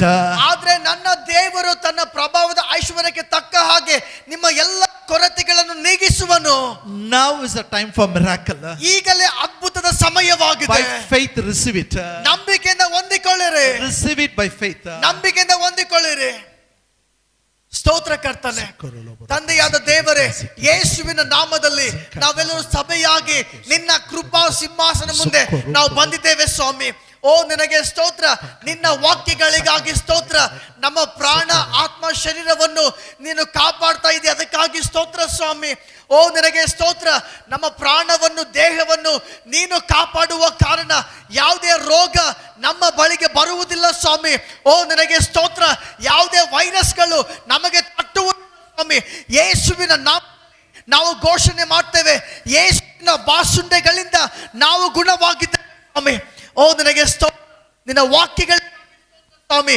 ಯೇಸುವಿನ ನಾಮದಲ್ಲಿ ಕರ್ತನೆ, ಎಲ್ಲ ಪ್ರಿಯರ ಅವಶ್ಯಕತೆಗಳು ಏನೇ ಆಗಿದೆಯೋ ಈ ಕ್ಷಣವೇ ಯೇಸುವಿನ ನಾಮದಲ್ಲಿ ನಾವು ನಿನ್ನ ವಾಕ್ಯವನ್ನು ಘೋಷಣೆ ಮಾಡ್ತೇವೆ ಸ್ವಾಮಿ. ನಮ್ಮ ದೇವರು ಯೇಸು ಕ್ರಿಸ್ತನ ಮೂಲಕ ತನ್ನ ಪ್ರಭಾವದ ಐಶ್ವರ್ಯಕ್ಕೆ ತಕ್ಕ ಹಾಗೆ ಈಗಲೇ ಪ್ರತಿಯೊಬ್ಬರ ಕೊರತೆಗಳು ನೀಗಲ್ಪಟ್ಟಿದೆ ಸ್ವಾಮಿ. ಅದ್ಭುತಗಳನ್ನು ಬಿಡುಗಡೆ ಮಾಡ್ತೇವೆ.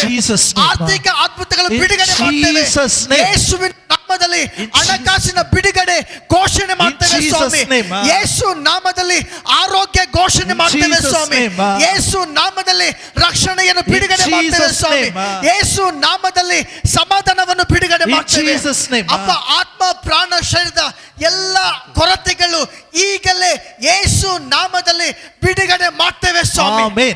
ಕರ್ತನೆ, ಇವತ್ತು ನಾವು ನಂಬ್ತೇವೆ ಸ್ವಾಮಿ, ನಮಗಾಗಿ ನೀನು ಕರ್ತನೆ ನಮಗಾಗಿ ವಿಜ್ಞಾಪನೆ ಮಾಡುವುದಕ್ಕಾಗಿ ಯಾವಾಗಲೂ ಬದುಕ್ತಾ ಇದ್ದೀವಿ ಸ್ವಾಮಿ. Amen. ಓ ನಿನಗೆ ಸ್ತೋತ್ರ. ಈ ವಾಕ್ಯದಲ್ಲಿ ವಿಶ್ವಾಸ ಇಡ್ತೇವೆ ಕರ್ತನೆ, ನಮ್ಮ ಅದ್ಭುತಕ್ಕೆ ನೀನೇ ಗ್ಯಾರಂಟಿ ಆಗಿದೆ ಸ್ವಾಮಿ. Amen. ಯಾವುದೇ ಗ್ಯಾರಂಟಿ ಬಿದ್ದು ಹೋಗ್ಬಹುದು, ನೀನು ಎಂದಿಗೂ ಬಿದ್ದು ಹೋಗುವುದಿಲ್ಲ. Amen. ನೀನು ಸದಾ ಬದುಕುತ್ತಿ ಸ್ವಾಮಿ. ಕರ್ತನೆ, ನಿನ್ನ ಮಾತುಗಳು ಎಂದೂ ಸುಳ್ಳಾಗುವುದಿಲ್ಲ. Amen. ಆಕಾಶ ಭೂಮಿ ಅಳಿದು ಹೋದರೂ ನಿನ್ನ ಮಾತುಗಳು ಎಂದಿಗೂ ಅಳಿದು ಹೋಗುವುದಿಲ್ಲ. Amen. ಕರ್ತನೆ, ಈ ಮುಂಜಾನೆ ಈ ಮಧ್ಯಾಹ್ನ ಕರ್ತನೆ ನಿನ್ನ ಕಡೆಗೆ ನಾವು ನೋಡ್ತೇವೆ ಸ್ವಾಮಿ. ನೀನೇ ನಮ್ಮ ಗ್ಯಾರಂಟಿ. ನಿನಗೆ ಸ್ತೋತ್ರ.